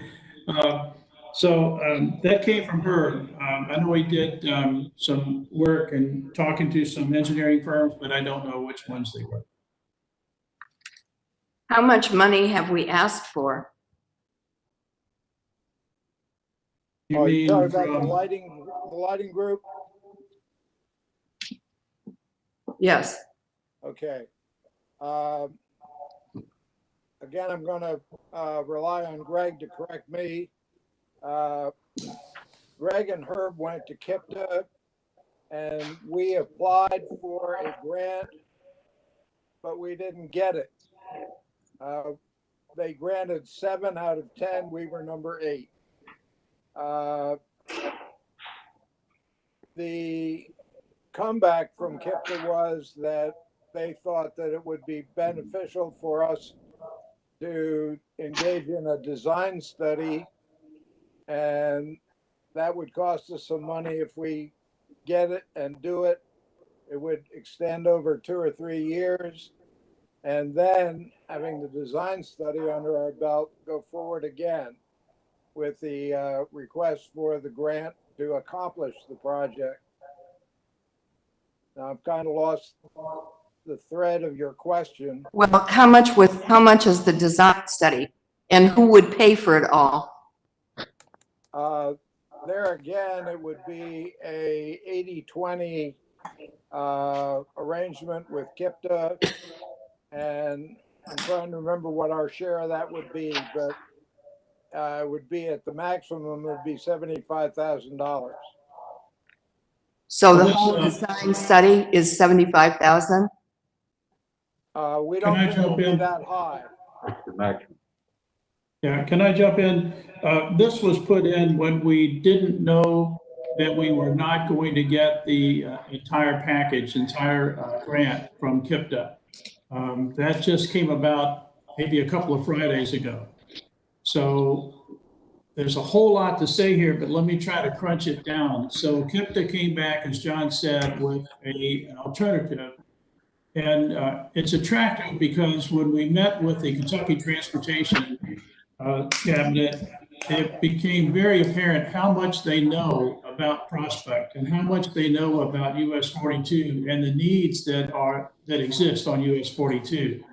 So I think it's really a benefit to us, and this is all going to come out later on once we find out, and we'll find out actually tomorrow.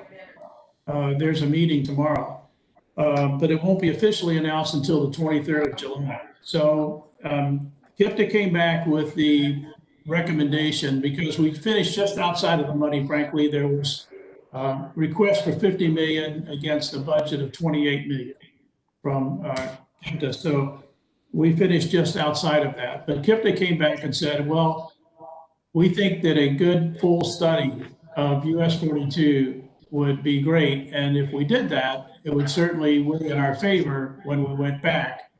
Now, they won't have money next year, so it's a couple years away. So I don't mean to make this too complicated. We do this as a. How much was the study going to cost? I mean, they must have come up with a number. They're thinking it will be between $250,000 and $375,000.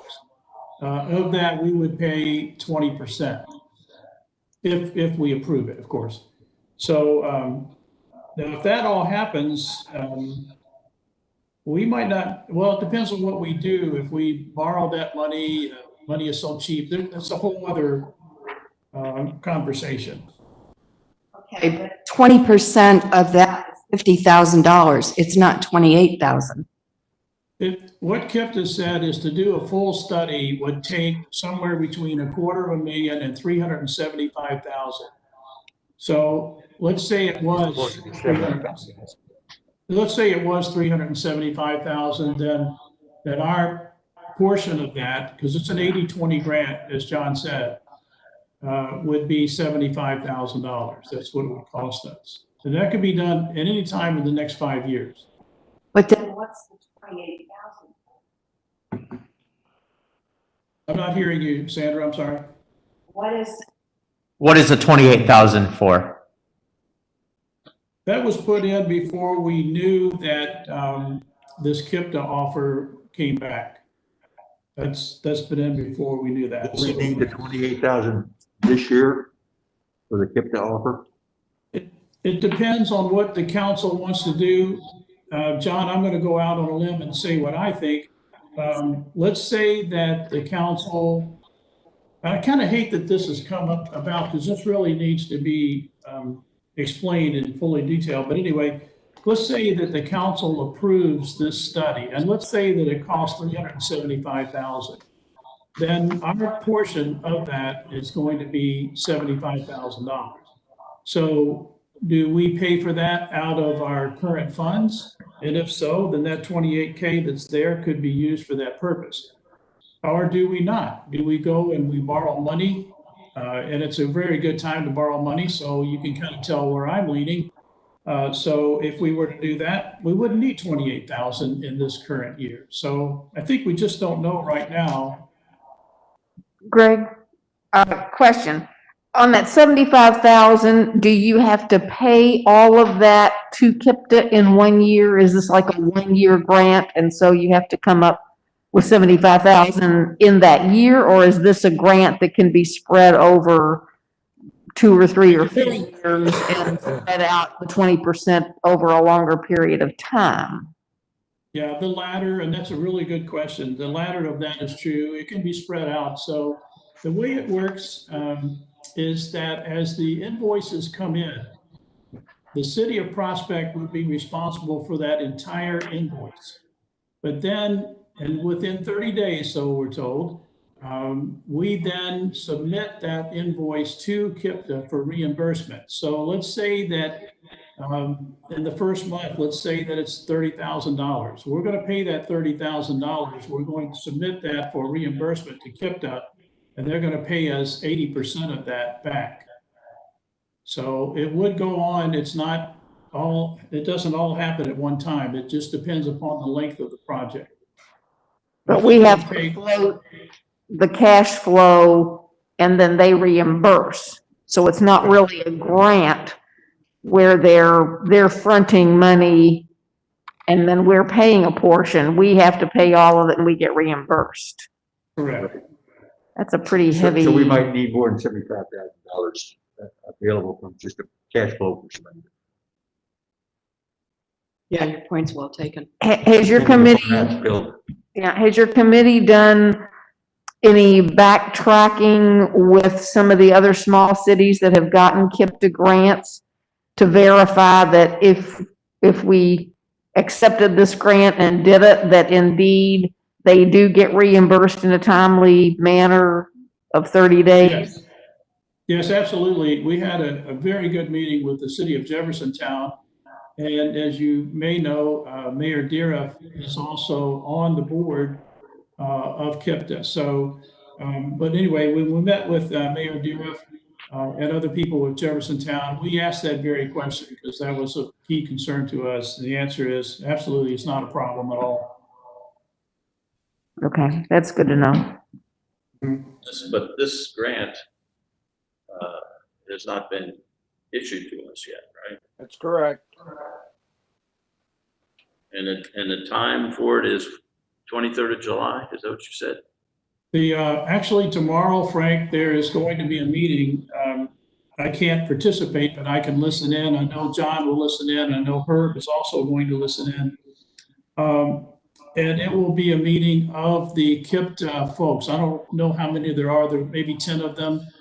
And it will be their recommendations. And one of their recommendations will be for us to receive this grant. Now, we don't know that that's going to be a positive thing. It may or may not, but I think by tomorrow we'll know. But it won't be official until KIPTA takes it up the ladder to the state. And that meeting happens on the 23rd of July. And we will definitely be at that meeting. And so at that point in time, we'll know for sure. But I think we're going to have a good indication tomorrow. And what is the amount we asked for, 350,000?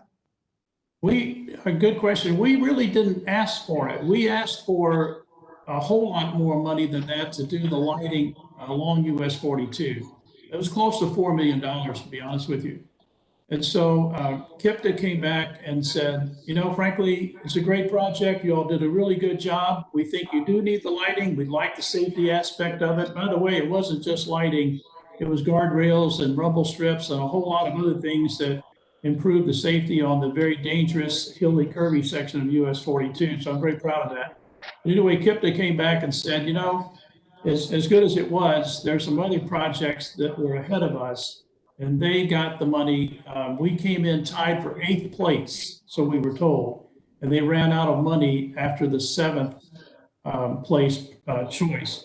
So because of that, we didn't ask for it. But KIPTA came back and said, well, we can't give you the money this year, but we think that we can arrange for you to get a study, because we really think rather than see Prospect piecemeal this together, even though they like the lighting, they like the rumble strips and the guardrails and the other things that were in the project, they, again, know an awful lot about US 42.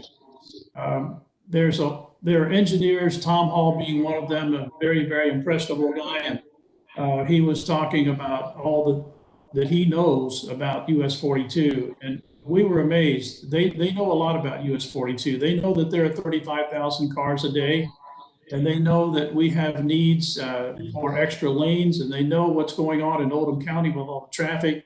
So I think it might be a blessing in disguise that we didn't get the full amount, and that we have a chance to step back and really get a really great engineering study. And then we can decide, okay, do we want to do it or not? So that's kind of a presentation that was going to be proposed to you a month or so from now. So but that's kind of it. We didn't really ask for the money, Sandra. That's what they recommended. Thank you, Greg. Are you guys, are we ready to wrap it up for today, or what do you guys want to continue with? I think we need to set some more dates. Yes. Sounds Yes, good. I think we do. I think after 2 hours of this much detail, we all need to sort of go back and absorb it. So again, this is in. Well, do you want Can we stay on track? You want to right now, do you want to set a time and date for your next meeting? We can't hear Yes. you, John. Move closer to the microphone, John. We can't hear you. Move in a I little. said, do you want to set a date and time? Yes. All right. It's up to you. How about a week from today? Would that be enough time for everyone? Just repeat it. This I'm good time with next that. Tuesday. The 14th. I'm fine with it. It may not be available, but I'll try my best. Okay, next Tuesday afternoon at 3. Yes. That works. Yeah, I can do 3. And Sandra, I would like to put my head together with you, maybe tomorrow, to make sure that I have the call of the meeting described the way that you want it. What? He wants to get with you tomorrow to make sure that we get the notice for the meeting and agenda set up so it's framed and worded properly for the 3 items we wanted to discuss. Well, I think Right. the next meeting, the only one that's going to be on the agenda is the budget. Right, will you be in tomorrow? Are you gonna, I'm working in the library tomorrow, but I think that for the meeting on the 14th, the only thing is the budget. Is that correct? Well, we could include the first reading. If we're gonna do that, we could do first readings of these ordinances we're talking about. We can knock them out. Well, no, they won't now. And then we won't. Yeah, they be on will. the budget. I think so. I think we need them on the regular meeting. But, well, there 2 of those are timely right now, or all 3 are actually. Yeah. They're very timely. Wading pools particularly. I'd be okay with that. I think we need to do that. I mean, we can discuss them for a second reading at the. Well, regular okay, meeting. I need to tell you right off the bat, I am not ready to vote for waiting lists. And the reason I'm not is not because I'm against waiting lists. are you gonna do the second reading of the ad valorem ordinance? Yes. Great. And the reason for the waiting pool issue is nobody has asked us to do that, except somebody in Sutherland. And it's against the HOA rules, and they're removing it. Nobody else has come forward and asked us for anything to do with waiting pools. And for us to go ahead, and first of all, I'm absolutely against blanket waivers. But to do a blanket waiver when nobody's asked us for one, I cannot vote for that. So we can put it on the agenda. I just want you to know in advance how I feel about it. Okay, it's not a blanket waiver, it's changing an ordinance. There's a big difference. We're not asking, there's nobody asking for a waiver. Okay, then that is not started. If you're only talking about the words on paper, That's it. okay. Yes. Well, I may not like them, but I understand. I agree with you. I'm not in favor of waivers unless, other than in extreme circumstances. Well, yeah, if I have particular problems this summer, just so you, and if they came in first thing and asked for a waiver, I would understand it. If we're only talking about updating that single item, then I don't have trouble forward. Okay, that's all it is. Okay. That's what the one that on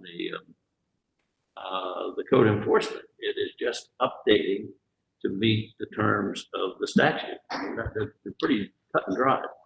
We're going to be doing the code enforcement one at the next regular meeting, and I would be happy to incorporate that into what we're doing. So it's done at once. We can talk.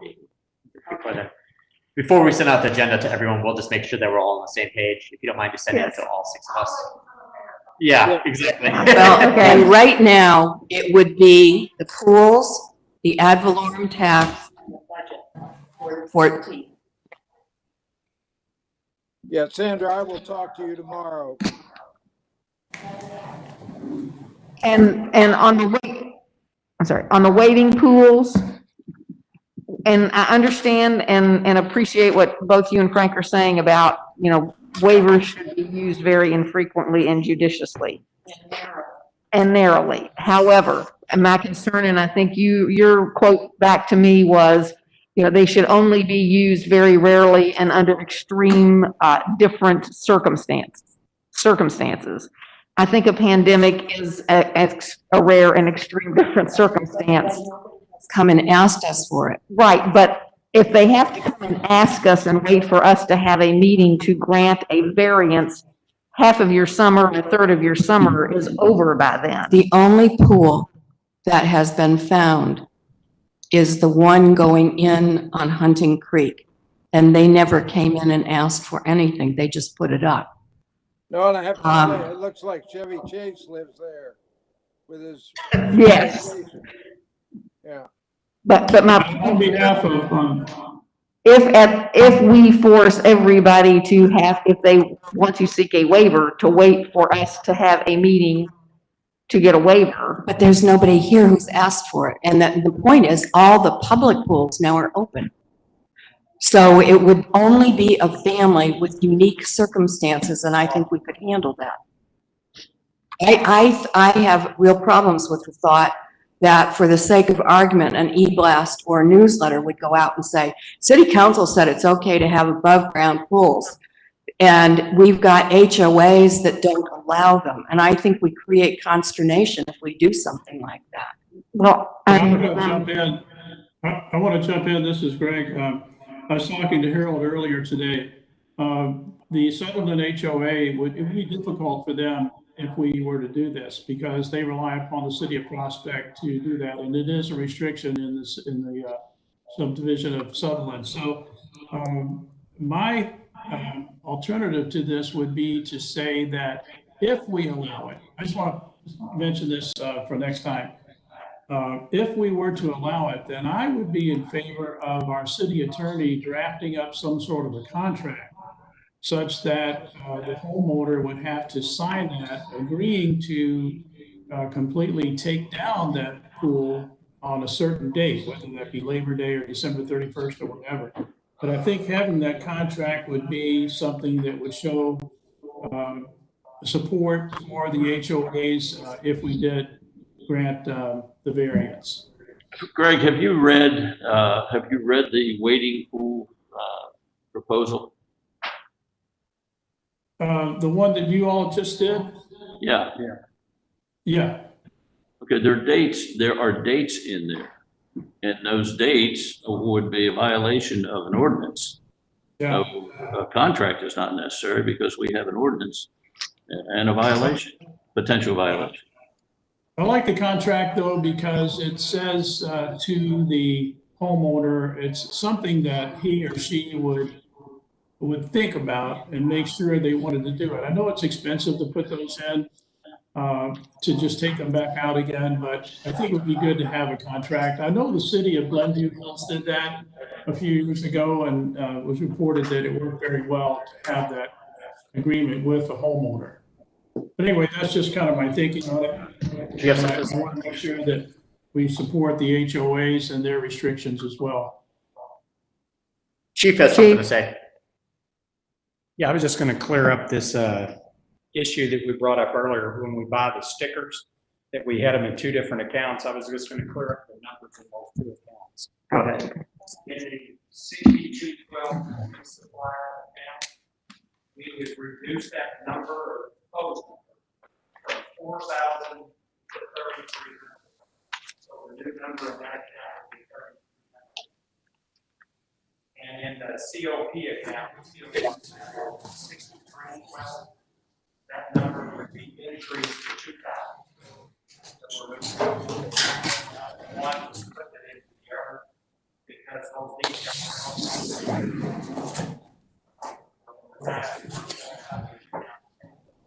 Got it. All right. Thank you. Laura, do you have something? Thank you.